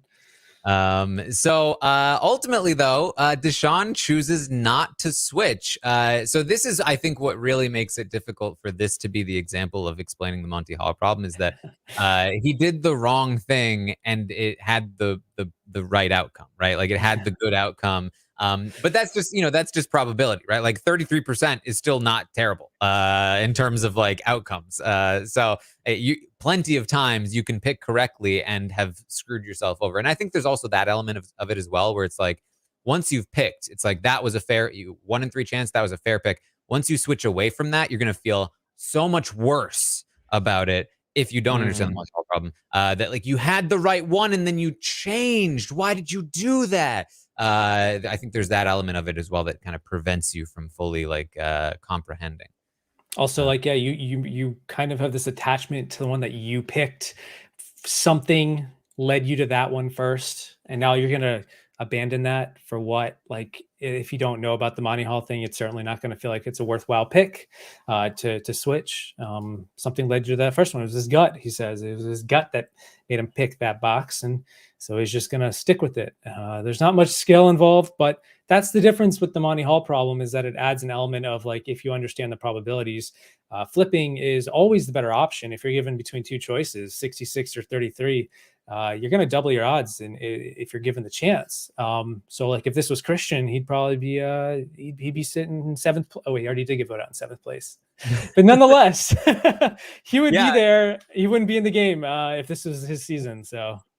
Yeah, and I mean, that's the thing. I would like everyone that's like, well, I know about the Monty Hall, but we all would have lost that one, right? I'm like, the people who knew about this going in would be like, oh wow, yeah. I mean, that's why I was kind of like watching Deshawn potentially get voted out, or not voted out, eliminated, but he made the lesser smart move, I guess, knowledgeable move, but it paid off. I'm like, that's why I'm like, the chance of it all kind of throws me for a loop. I'm like, I kind of wish they could just vote, but I get it. It's Jeff's taking games theory 101, and he's trying to apply it to Survivor, and here you go. So there you go.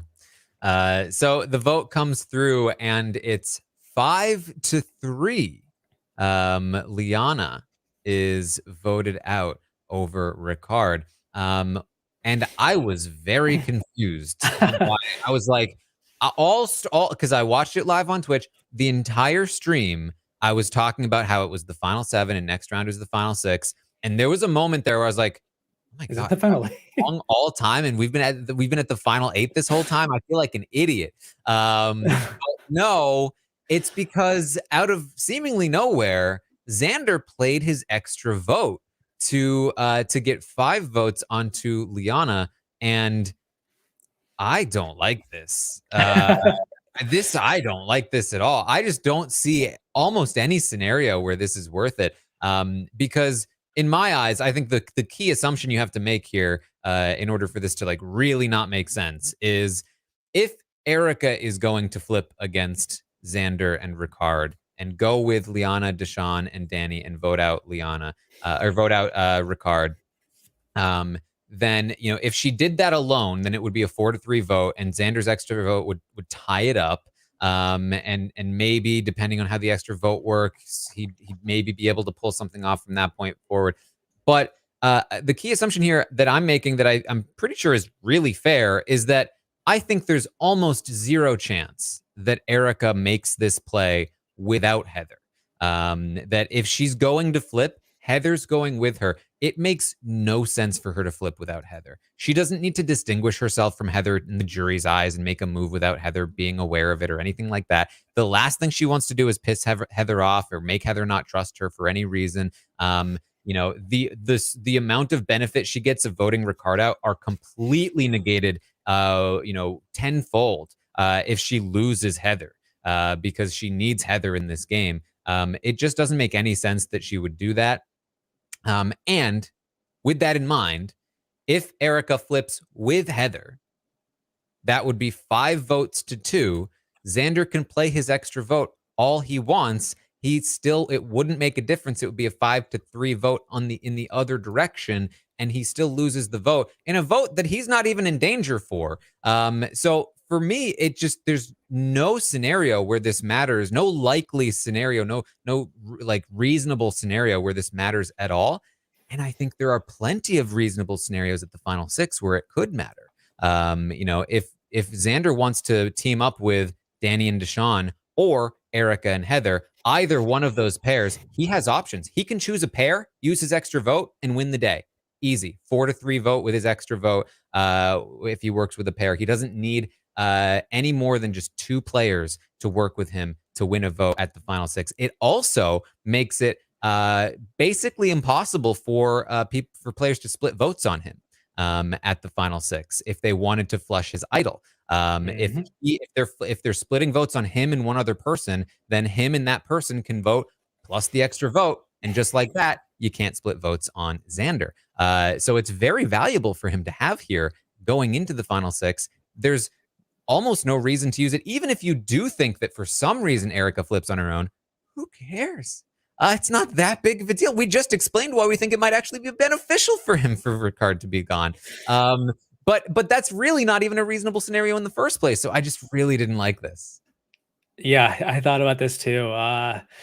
I said it wasn't. Somebody asked me what I think about this move. Was it effective? I'm like, no, definitely not effective. I mean, it ended up all the same. He got the person he was trying to get out. They got out. I've noted that in the history of the extra vote in Survivor, there's only one time in all of its uses that it's ever actually made a difference. Starting all the way back in season 30 when we first saw it pop up with Dan Foley, all the way up to this episode with Xander playing his extra vote. It never matters. It always is misused or whatever. And this is just another example of that. The only time it's ever been used to actually make a difference in the vote was with Shan voting out Nasir, using the extra vote to do all those shenanigans. And even then, it's arguable that like it didn't ultimately matter. Yeah, and I didn't love it either. But I'm like, it did technically change the vote outcome without using it. You know, it would have the vote distribution. But then again, of course, maybe they wouldn't have voted this certain way if they hadn't had the extra vote played. So whatever. Yeah, the extra vote is showing itself to not be. It's turning out to be like less. It's a good thing to have. I thought going into the final 6, as you outlined, this is a final 6 that is very fractured. Having that extra vote gives you like your own duo in a final 6 that has Danny and Deshawn, Erica and Heather, and then you and Ricard as like apparently the top 2 threats according to Xander. If that's what he believes, having that extra vote allows you to save yourself, have technically an invisible partner that you get to control their vote in any capacity. This is the last time it can be used as the final 6, so it has to be played. It will get played. If assuming he's got Erica, assuming they know Ricard is the biggest threat, if he doesn't play it here and Ricard goes, like you said, not the worst outcome in the world. I think it's okay. I think he's probably overvaluing Ricard's benefit to his game, which could prove to be a major problem for his win equity at the final 6, final 5, potentially at the final tribal if Ricard's still around. Yeah, I think that this was a great failsafe. The extra vote is always used best defensively. This was piled on more offensively to make sure Liana goes to prevent Erica from flipping. But like you said, and again, I agree with this, the odds of Erica and Heather splitting their vote or going against each other did not seem high. I'm surprised to see Xander work with Erica throughout the episode and then ultimately like question. I'm like, they seem to be more on the same page than a lot of the other players in the middle. And so if you really don't trust her that much, I don't know. I'm like, what's the worst that's going to happen? You're not going to get voted out. Like they're voting for Ricard. I guess it's just like he valued keeping Ricard in way more than like keeping Liana as somebody he just doesn't feel like he can work with whatsoever. And he's worried, I guess, that if the final 6 occurs and Liana's in the game and Ricard is gone, maybe he's worried that the numbers are just not there and it's just simply back to where he started, where he's at the bottom. He has no power, no control, I guess. So he's trying to guarantee that doesn't happen. Yeah, usually the extra vote just shows up as a dog pile. Same thing here tonight. Didn't love it. I think it usually doesn't make much of a difference, so it's not the end of the world, but it could have been used better and just like missed potential. Yeah, not to mention also the social ramifications of using this idol or using the extra vote. By using the extra vote, he has basically told Erica, "I don't trust you." Yeah, a little bit. You came to me about the option of flipping on Ricard, and then I used my extra vote to make sure that if you tried it, it wouldn't have worked. Is Xander going to be the person Erica goes to flip on Ricard next round? If I'm Erica, I don't know. I don't think so. I'm starting to feel like this guy's never flipping on Ricard. Maybe I really do need to work with Deshawn and Danny, right? So I don't like it for that reason as well. I feel like there are lots of reasons I did not like this. One more thing I didn't like, the final piece here. Liana does not play her shot in the dark, and this is the last opportunity I see. I think for anybody to use the shot in the dark. And this to me was probably one of the most clear cut scenarios where it just flat out should have been used. Now, in her exit interviews, she explains that she didn't want to play the shot in the dark because she was banking on both Erica and Heather flipping to her. That she was hoping that they would flip to her side, and that she didn't want to be put in a position where her vote was the one vote that they needed, just like what happened to Sydney, which I kind of disagreed with at the time with Sydney in the first place. But it doesn't work out that way, right? If both Heather and Erica flip, again, it's a 5-2 vote. And if Liana takes her vote away, it's a 4-2 vote. And if Liana takes her vote away and Xander uses his extra vote, it's still a 4-3 vote, and she's still safe. There's no scenario where her vote matters if they have Erica and Heather. And if they don't have Erica and Heather, then she needs to play the shot in the dark, right? And so I really just feel like this was such a no-brainer. You have to play it. You get that 1 in 6 chance. It's not great, but it's better than nothing. Yeah.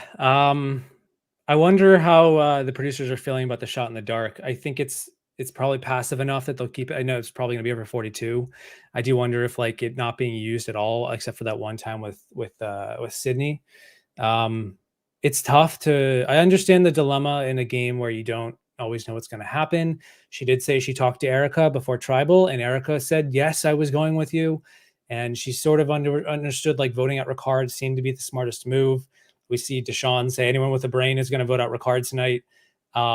It's like, I can see like there's a good argument for why they should do that. So I could see why maybe she's thinking, but then it's like, yeah, like you outlined, like, might as well take a shot anyway. Like if they're going to vote, what are the odds that Erica's going to vote away from Heather? Likely they already have 2 votes.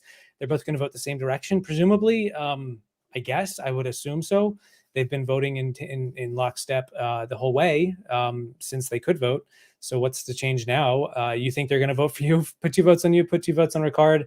At that point, you might as well play it anyway. Just for that, your vote. I get like at the final 7, you're in a 3-person locked votes. You need that 4th. But it's just not that simple in this case. And with the do or die twist and whatever, maybe it doesn't matter at that point. But yeah, I agree. Again, we've been in lockstep this whole thing with our analysis of the missed potential and the not even results-based thinking. It's just like some of these players did win out, but for the wrong reasons. Liana, unfortunately, is the opposite. She didn't win out. She ends up getting taken out here. And she could have prevented it. Again, probability-wise, not high. She probably still goes out anyway. Just with 1 less vote on Ricard's name. But yeah, that's the shot in the dark. People are just too hesitant to give up their vote for a 1 in 6 chance at safety. Yeah, and I've definitely gotten the sense in the exit interviews that the Sydney thing really was like a huge, fear element. That her going out, I should have voted, or like shouldn't have done my shot in the dark. Again, I don't like. There was a very specific scenario where her placing a specific vote on a specific person would have tied the vote with on the revote. Maybe she would have survived. But like, there's no way she would know to put the votes on that person. Like, all kinds of reasons for why, like, I do think she made the right call in playing the shot in the dark in the first place, Sydney. Yeah. But I can, I guess, understand that, like, again, these people are out on an island and they're getting probably very little sleep, and they're, not getting a lot of food. And they don't have a lot of time to themselves to think through the scenarios all the way through. I know that, like, in the middle of a stream, when I'm talking through these scenarios, I'm finding myself being like, hold on, I need to stop and think for like at least a couple minutes, which I can't do when I'm on a stream because I have to be talking. And when you're on an island, you have to be socializing all the time. Like, you probably don't have a lot of that time to really stop and think. And when you do, your brain's not working as well as it should. And so I think that fear of like, what if there's a scenario I'm not thinking of where my vote matters and I play the shot in the dark and I'm missing my vote? That's probably what happened here. Doesn't change the fact that I think it was the wrong call, but I think you can maybe understand why it happened. Yeah. Also, like, the game is faster. There's the extra pressure of like just losing Shan, who was like your ride or die, you're the person you wanted to take to the end. You're now really questioning everything. There's the added pressure of of what they talked about at the tribal council. She said her plan was to blow up Ricard's spot at tribal before they voted. She really wanted to, and she just didn't even think to do. She just didn't remember it. Just like Deshawn had said, his plan was to blow up Ricard's spot after that Shan blindside, and he just didn't do it. He was thinking about doing it, and he didn't blow it up. I mean, he ended up plotting against him, but he said he went into that night wanting to blow up Ricard, and then Liana said the same thing, didn't do it. I understand there's like, sometimes it just slips by you, you run out of time, or I don't know. So unfortunate for Liana, but that's the way the cookie crumbled with all the left turns. And I actually really like, there was a quote from Erica. She had said, it made me laugh. I always like the little, like, really quippy moments. And she just basically was like, I don't know what the odds are for the do or die, but if Deshawn doesn't die, and she turns, it's like, I don't want you to die. Like, I don't want you to like die. And someone plays, I like that. It's very like honest and candid in tribal council, where they're usually very like coy and political and very like closed off. And then she's like, and someone plays the shot in the dark, someone else gets knocked out, there's no certainty for what's going to happen tonight. And then Jeff says, and how's that feel? And she just says, oh, it sucks. Like, it sucks. And she has this big grin on her face. It just made me laugh. I love every play there. She's like, oh, it sucks. Oh yeah, all these shenanigans, like the shot in the dark, the do or die, the extra votes, the idol. Oh, it's awful. I can't do it. But just like, it made me laugh. So that moment did stick out to me too, because like when she turns to say, I don't want you to die, like I immediately was like, oh, but you definitely want him to lose, right? Like that's like, she just kind of like, and I'm sure he already knew, and I'm sure it wasn't a big deal, but like by saying, I don't want you to die, kind of out of nowhere, she definitely gave the game away that she really hopes he loses. Just like Ricard said in his confessional, he's just like, yeah, you just, it'd be nice if he did just, happen to like die in this case. You don't want him to actually die. Yeah. Yeah. Interesting wording. All right. I will just like final thoughts on the shot in the dark. My opinion hasn't changed, even though it was never used, or it was only used once. It was never really used successfully. I still really like the addition of it. First of all, it's another thing to like think about and analyze after the fact. Should Liana have played it? Should whoever played it? It's another like a factor into the vote. Can I afford to play it? Can I not afford to play it? I also think that it encourages, again, blindsides. You can't let somebody know that you're voting them out, because then they will play the shot in the dark, and then you might have that 1 in 6 chance of being completely screwed. And so even though it might not have contributed to any moments specifically on its own, I think that it does contribute on the whole to the strategy and to the uncertainty of events and all of that in a way that it maybe isn't super visible. But I do think that it's a good twist, and I like its presence, and I hope it sticks around. Yeah, I've never had a problem with it either. Ever since it was introduced, I was like, you know what? This is not overpowered in any way. It's not like some other twists we've seen brought out that are almost game breaking. This is very after the fact, and sort of like literally in the dark. I think it requires a lot of analysis you have to be very aware of your situation and what's coming, and you have to weigh the pros and the cons deeply about your vote and what that means for you and your allies, and what does it say if you do play your shot in the dark, or if you don't? You only get one, I think, which is nice.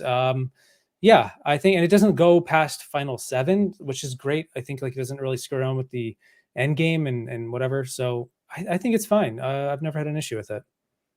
All right. Well, let's get to the Stockwatch here. Let's talk about these players.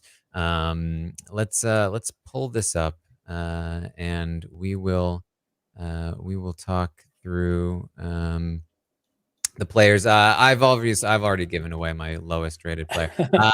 So we're going to start this. We run through the players. We give them a rating from 1 to 10 based on how well we think they're doing in the game. Obviously, a lot of this is up for interpretation when it comes to the edit. And 1 being the worst, 10 being the best. And I like to start down at the lowest. And of course, this week for me, that is Heather. I was pretty generous to Heather last week because she was a part of the Shan blindside, and I felt like she should be rewarded for that. And it also felt like, theoretically the possibilities were endless. Again, like I don't think there's any chance she wins this game at this point based on the edit alone. But this week for me, she takes a big hit Not only because she's again like not taking an opportunity to make a move and like do something, but there's one scene in particular in the episode that gave me confidence to just like really just go, okay, it's time. There's no more benefit of the doubt here. And that's when in Tribal, she's talking and the jury they all roll their eyes at her. She is not winning this game. It's not happening. I gave her a 2.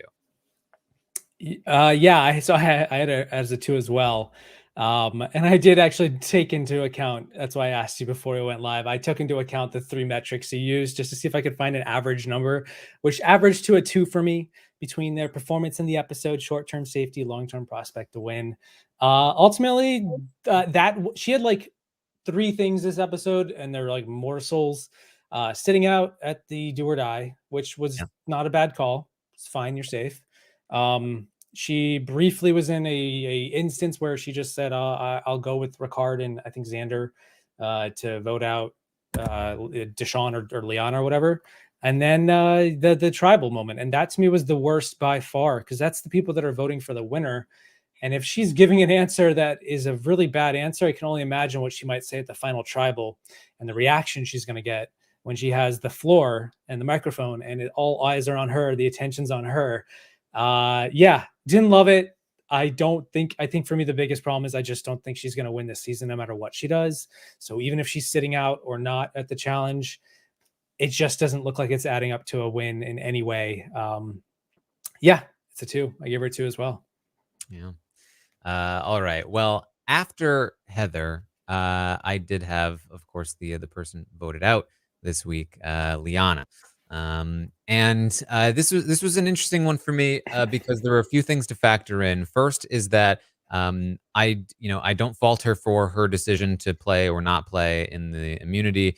I do fault her for not playing the shot in the dark, but it was still just a shot in the dark. It's still a 1 in 6 chance. It's not like a major fault, although it was a big reason why I knocked her down a little bit. But then there's also the fact that, ultimately, a lot of people, they saw the twist. They saw the immediate outcome of the twist with Deshawn being the first one out of the challenge. Oh, Deshawn got screwed by this twist. Deshawn got saved by this twist.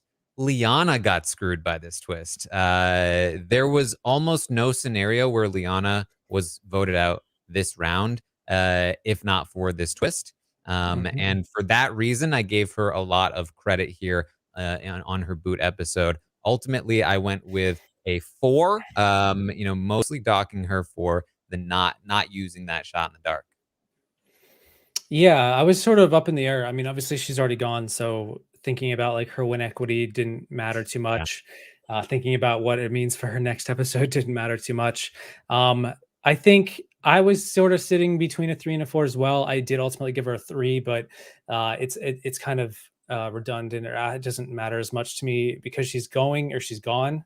But yeah, I felt like there's probably more she could have done or more avenues she could have traversed. Yeah. I think instantly seeing her, going after Deshawn and Danny and then linking up with them, like, I think that the social implications of this, how it strategically appeared to the other 4 at the beginning of the episode, started immediately limiting her, just what she could do in the room that she was giving herself. She should have, like you said, instantly just sort of shunned them. And I'm with them. I'm with the 5. And maybe that wouldn't have mattered by the end of the episode because they were both, Danny and Deshawn ended up being immune. Don't fault her for that. I mean, there's not much she could have done. She could have played in the shot, played in the do or die. Probably wouldn't win. I believe her when she says she wasn't confident the moment she saw the challenge wasn't going to be hers. Probably wasn't. So I guess maybe the best is she throws the challenge instantly, faster than Deshawn, 2 seconds. Speed run to lose the competition or the challenge and put yourself in a 66% chance. There's just a lot of like wonky stuff here and not enough airtime for her to decipher like what she should get for me. So because she got voted out and I felt like maybe there's more, I give her a 3, but either or. Yeah, and I think it's a fair point to say like there's probably more she could have done to separate herself from Danny and Deshawn after the last tribal. For me, it's just like, for all we know, she did try, right? Like, right. She did go to Erica. She probably, that also meant Heather. Yeah, I don't know. I agree. Yeah. All right. Well, this was another a tricky one for me. But next up I have Xander. Um, and the reason this is a tricky one is because, first of all, he's still in the game at Final Six with an idol. That's great. Love that. I think his chances of getting to the end are pretty good. His chances of winning, though, I'm feeling not super great about. I just feel like he hasn't done enough on his own. Like the only real move he has, his only real claim to fame right now is playing Liana with the advantage steal. And if I'm reading Evie and Tiffany right, they're on the jury saying that was not Xander's move. That was our move. We planned it out. He's just the one that executed it, right? So I don't know that that alone is going to be enough. So right now, I feel like he's heading toward probably being in final tribal, or at least being able to have a good shot at that. But I don't know if he can win it, right? I think he certainly can, but I don't know that he can. And then on top of that, I really don't like this extra vote play. I just feel like it was such a whiff here. And so for me, he's getting penalized a lot for that, and I'm going to give him a 5. Yeah. So I gave him a 6, which I guess this is like Xander finally like having a somewhat foothold in a power position in the season 41 of Survivor for the first time since probably he stepped foot on the beach. And yeah, I didn't love the extra vote thing. I thought the same thing as you. Like, this could have easily been a big move between the idol and the extra vote at the final 6, at the final 5, to pave way for a resume that celebrates him either winning the fire making or winning immunity or whatever going into the final tribal. Like, that could be a series of like Chris Underwood bullet points that celebrates you launching yourself into that final 3. You don't have that now with the extra vote. Okay, I'm like, you should use these advantages as, especially at the end game when there's less unpredictability and there's, you know what you're working with, and there's only so many things you can really do. Use them to like craft your own story, your own end game, your own, pave the way to your win. But that's not going to happen with this extra vote being gone. I did like that he managed to, you know, he's in the majority and he's able to get out the person he wants out. Liana didn't seem to have, that was probably the person he has the worst chance of working with in the future. Arguably maybe somebody he could have possibly beat in the final 3. So there's that drawback of losing her. I'm looking at like, who could he beat? Who's sitting next to him besides Heather that he could beat in the final 3? Yeah, and I feel like he was a lock to beat Liana just because he so visibly outplayed her in that moment. Yeah, and so with her gone, that does put into question, like, what is his win equity look like? What are his long-term prospects to win? I don't see it. But at the same time, I think his short-term safety is quite high. I think he's in a decent position. He still has his idol. I think looking at it, like looking at the board, I see him potentially working with some of the people in the middle. I don't think he's dead by any means. In fact, like you said, I think he's a decent chance he could get to that final tribal. But he needs to be in a position to win, and I don't think he's doing enough right now.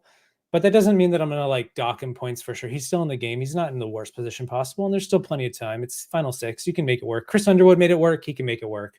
Although that was with the edge of extinction. So either way, I give him a 6. But yeah. Very fair. All right. Next up, I have Deshawn, who is really fallen from grace here. He was very, very consistently up near the top all season long, basically until very recently. And it's just, this is such a big hit for him in this episode. Obviously, last episode was not a great place, but there was still the potential that he could pick up the pieces, right?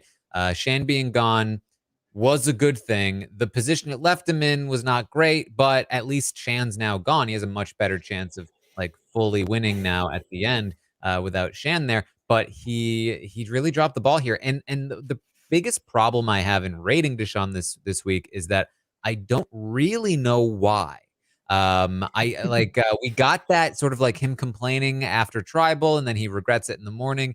But that's about as much explanation as we got for why Erica and Heather decided they wanted to stick with Xander and Ricard over Deshawn and Danny. Again, we can maybe say that maybe their attachment to Liana, maybe it was just his behavior that night. I don't know exactly how, but he somehow really dropped the ball here. And not only left himself very vulnerable as a target with plenty of other big targets around, but also seems to not be in the greatest place for the jury vote anymore, with people starting to describe him as whiny and things like that. So I don't like that either. Now, I do not fault him at all. In fact, I think he made the right call playing in the immunity challenge. However, even though he chose right in the Monty Hall problem, he should have switched. He chose suboptimally there. So I have to fault him for that as well. And so this was a really tough one for me. I was hovering between a 5 and a 6 for Deshawn. But it's hard for me to go too harsh on him because I don't know why it failed. But I think no, but you know what? I do think he's in a pretty decent spot to move forward. So I'm gonna go with a 6 for Deshawn, mostly because I think he has the room to recover that I'm not sure Xander does. I think that he has more room for recovery than Xander does, even though, and I think that Xander's mistakes ultimately were worse this episode, even though he wasn't in such a dire position. So I'm gonna go with a 6 here for Deshawn. Okay. Yeah, I was more debating between a 4 and a 5 because of I also was going to ask you like what led to him to being in such a bad spot, and all of a sudden he was the focus of getting voted out. I was like, I didn't fully realize that voting out Shan was going to absolutely tank his game this quickly to the point where he probably gets voted out if it wasn't for the twist.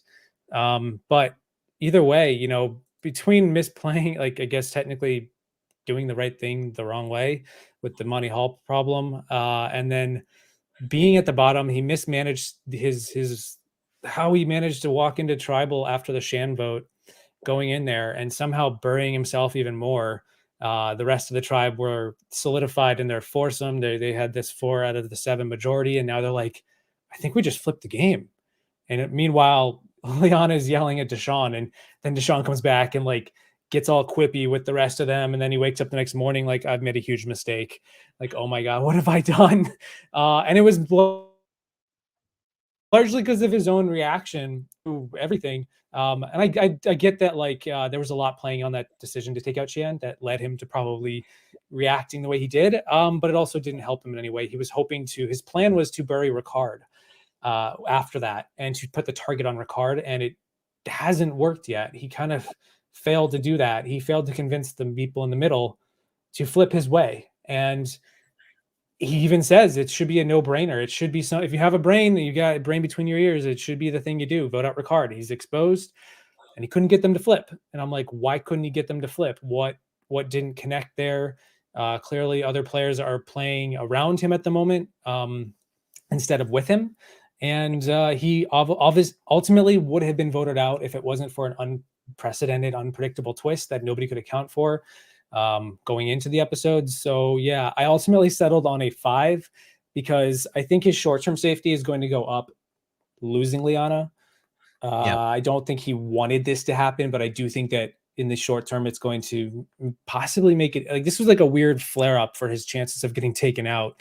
Now that he's gotten through these rough waters, I think it's going to actually get a little easier potentially. It should if they're playing, if the other players are really looking at the board, it should get easier for him.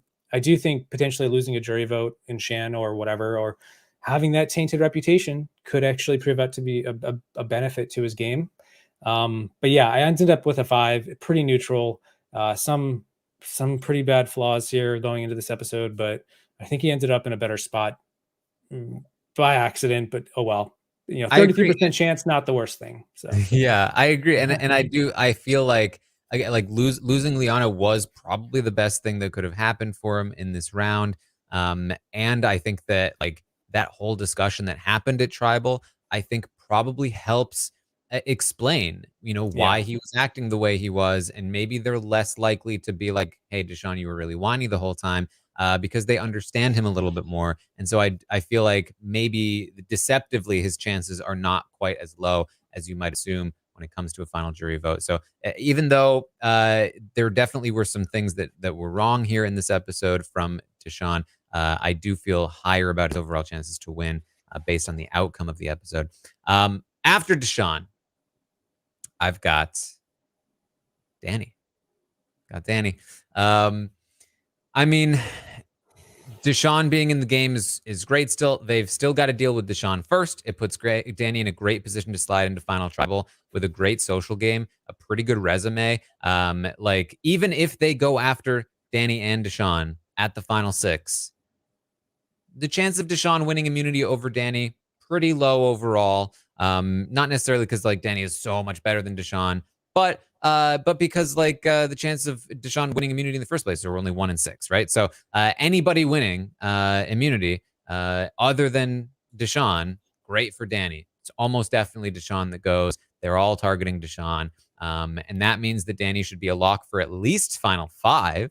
And that's assuming they even go after Deshawn and Danny. If they don't, if they go after Ricard, which a lot of them should, then he's looking at both him and Deshawn at the Final 5, with them still probably targeting Deshawn first. I mean, maybe that changes at that point, but he's got some short-term safety, which is really nice. And he's got, I think, a great chance to win in a Final Tribal situation. We know he can speak to the jury well. We saw how well he was able to speak to the jury and to Jeff and to the whole situation at Tribal in this episode. So he also seems to be, again, very likable. Socially, people really like him. He's been in a power position throughout most of the game, so he has that on his resume. I feel like he's in I don't feel like he's in like the dominant position. I don't think that he's like the person to beat or anything like that, but I think he's a very strong contender to win this thing. So for that reason, I gave him a 7. I'm like one step behind. I gave him a 6. And you gave Deshawn a 6, and I gave him a 5. Yeah. So Danny, I feel like is, in one hand, I feel like he's better off socially than say Deshawn in that duo. If they're going to remain targets going into the Final 6 as they were here at the Final 7, it could spell bad news if say Deshawn gets immunity. I know there's a preview of somebody finding an advantage or something. I don't know what that's going to mean. I doubt it's an idol, but we'll see. I feel like Danny more likely to win immunities, so that's good for him over Deshawn, or a lot of them, depending on the advantage or depending on the challenge that comes up. Socially seems to be in a really good spot. I think he's one of the most likable people on the cast, let alone in the Final 6. He's the only player thus far to never have a vote sent his way. And if that continues, whether it's because he can't get voted for because he's immune, he finds an idol, whatever, great for him. My only worry is that like people will wisen up and think if we can't get Ricard out, maybe Danny's the next best bet because he is likable, but we haven't seen enough of that. So I don't really feel like that's on the radar, on the horizon. I'm not sure what's going to happen with Danny. Like, I almost feel like he's such a huge threat that if he gets to the Final 3, I'd say like right on the check. Like he's really likable. I don't know, other than Ricard, I feel like he might be the second most likely person to win in a jury vote based off of his just social game, just how likable he is. And for me, that raises his win equity pretty high. The downside I do feel is like I don't see much of the strategy beyond working in this alliance. He never had to go to tribal council in the pre-merge. He's kind of just been around at times, just sort of hanging out, which works. I would like to see what his pitch would be to like put an exclamation mark on all of it at the end of the day. But ultimately, I feel decent for his short term. I feel like most likely we're looking at somebody else getting voted out next episode. Could be wrong there.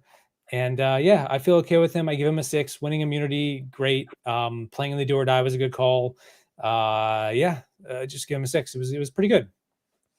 Yeah. All right. Well, next up, I have Erica. Which means, of course, that Ricard is in the top spot. But first, we'll talk about Erica. I was actually highest on Erica last week. I gave her an 8. I was very high on her position. And that's because I felt like she would be in the swing position here. I thought she would go the other way. I thought that she would turn against Ricard, and that's why I had Ricard lower last week. and that's why I felt like she was in such a strong position. She did not take that path. She went with a different path, and I don't think that's a terrible thing for her game.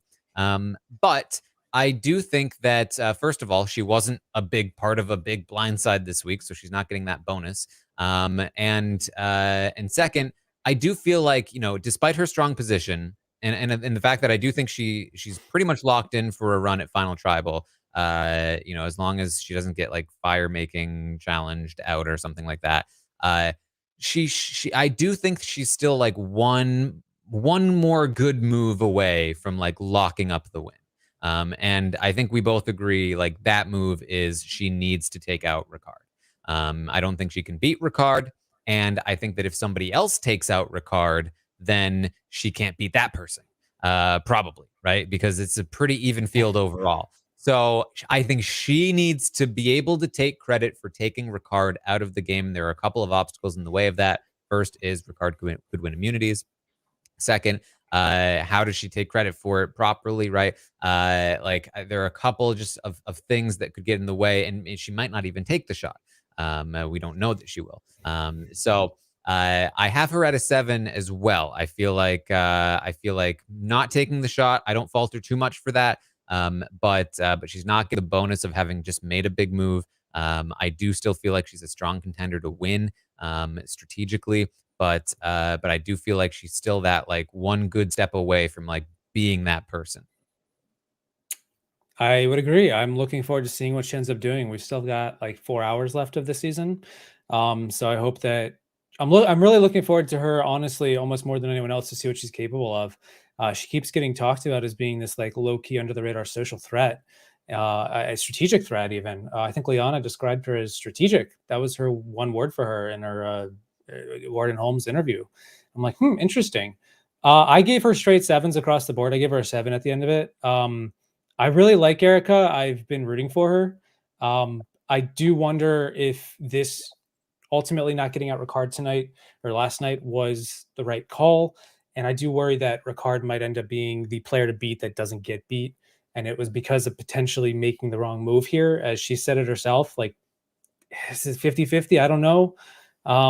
Liana, definitely not as big of a threat. And, probably somebody you could work with as you get into the end game. Whether she felt like Liana working with Danny and Deshawn was too big of a opposition at a 6 vote. I don't know. She can have Xander on his side. Xander's got the idol, but then Xander wants to work really like strongly with Ricard, at least for right now. And going against Xander's wishes could lose Xander. Maybe I don't know for sure. So maybe this wasn't the worst call to make. Maybe she's setting herself up at the 6 to make a move against Ricard with Xander, with maybe Danny or Deshawn. We'll see.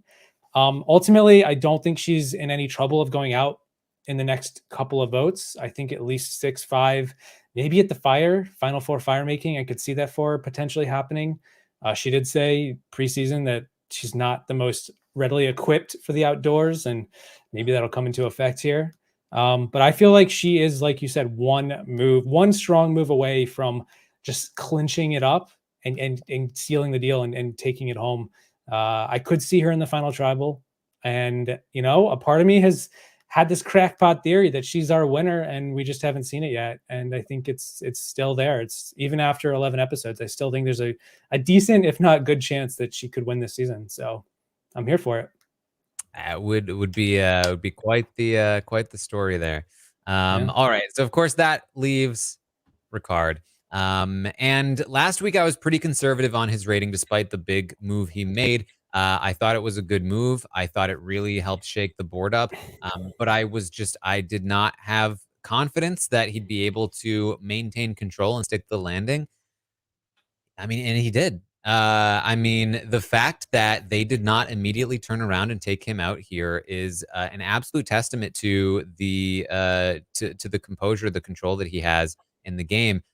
Especially considering the fact that both Deshawn and Danny were immune. So it only made it even more of a tasty option here. They're we can't even get out Danny and Deshawn. We're really going to take out Liana when Ricard is right there. It made it even harder for them to stick with that. And they still did, which I think is just massive kudos to Ricard.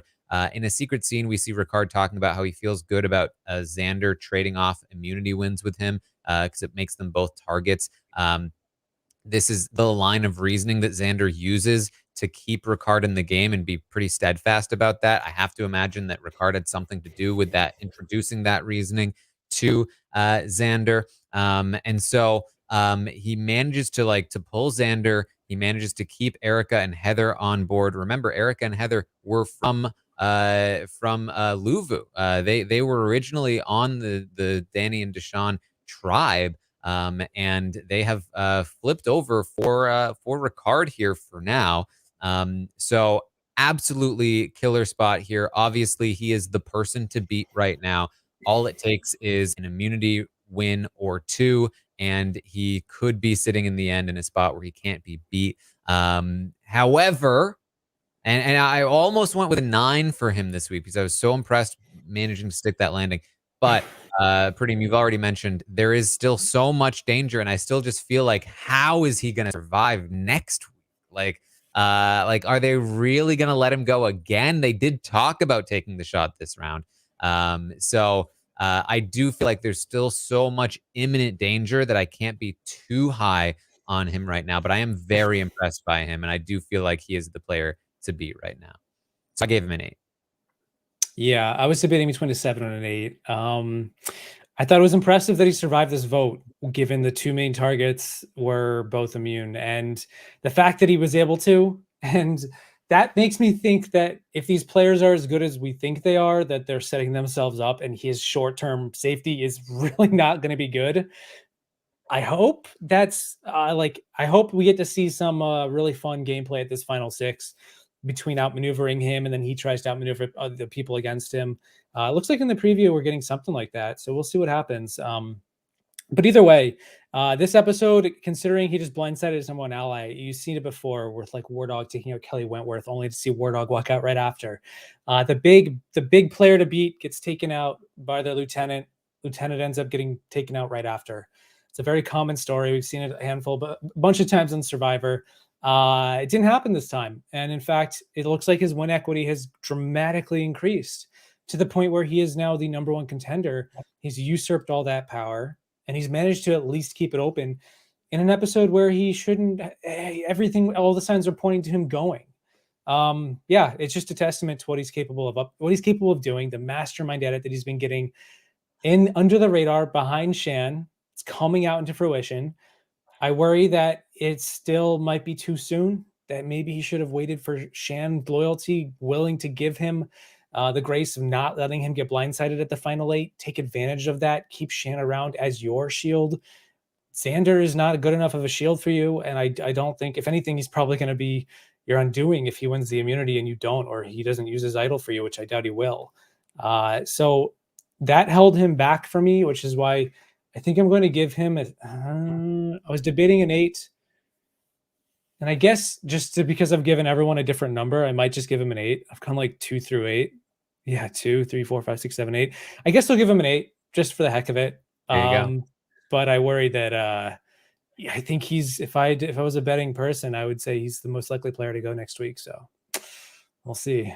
It's definitely possible. And the audience can think about what they would have done. Ask yourself, what would you do with their rating? So that's what we have. There is the Stockwatch for the week. Thank you so much, Peridiam. This has been a lot of fun. This is great. I talked to Rob 2.5 years ago, and I've been watching you since BB19. And I want to give you, by the way, I don't know if I've said this to you, I might have, but Rob was my person I look up to for Survivor coverage. You are my Rob for Big Brother. I'm going to suck kneecaps for just a second because I've never podcasted with you. Yeah. And it's been a lot of me listening to you and loving it. And you have inspired me on my Big Brother coverage when I first started in 2018. I don't know exactly when you started with the LFC and all that, but I was listening to you guys rag on BB19, and I was right there with it. And ever since I started with my Big Brother coverage in 2018 and onward, it's like you've been there the whole time, feeding me the information on the Big Brother clips. You're here with Survivor, which is fun, and I just wanted to like let you know, like you have dramatically helped my channel and my knowledge, and a lot of other people too. So just want to say thank you. This was an absolute joy. For a year, it took me 8 years to be able to talk to Rob. It's taking me like half that to talk to you, but just I'm so happy to be able to sit down and have a podcast with you for the last 2 hours. So thank you. Thank you so much, man. Like that means a lot. And I, I've noticed, you when you started and like your channel has grown so much and like you've accomplished so much. So it means a lot to have someone so talented speak so highly of me. I appreciate it. Yeah, man. I'm speechless. I don't know what to say. I Thank mean, you. I say like to people, I say like, people often say I know so much about these shows, maybe too much, but considering I do this for a living now, I don't fault myself for it. But I'm like, if there's any one person who knows more than I do, I always defer to Taran. I say like, maybe if I'm in the dark, if I don't know the answer, I'll say, what would Taran think? What does Taran say about it? And Ask I go to yourself, you. what would you do? Taran. There you go. You splice it together. That's sort of the inner monologue. And it's fun to be able to sit down and you give an attention to detail that I aspire to for coverage, and I'm so thankful that you're around for it. Especially for Big Brother. I know we're talking Survivor here, but even for that, like you comb through the editing, and I do too. I used to, before I started my YouTube channel, I actually had a website dedicated to combing through the editing of Survivor. It was called survivoredit.com, and I just looked at the editing to try to figure out what was the story and what did that mean. And yeah, it's just it's been nothing but a pleasure, and to be able to sit down and have you talk back to me for the first time is really, other than in Among Us, whatever. Where I'm lying to you all the time. I'm like, I've talked to Taran, but I haven't really, because he kind of like just calls me out on my bullshit, so I don't know if that's the same quality conversation that I'm looking for, but I guess I'll take what I can get. I don't know. Well, this was a lot of fun, and I it was really fun being able to talk to you about this stuff. Somebody I know that you are invested in the strategy as much as I am, so I thought this was a perfect fit for us here, and hopefully first of Do it many to again. come. Yeah. Yeah, I would love to. I'd love to.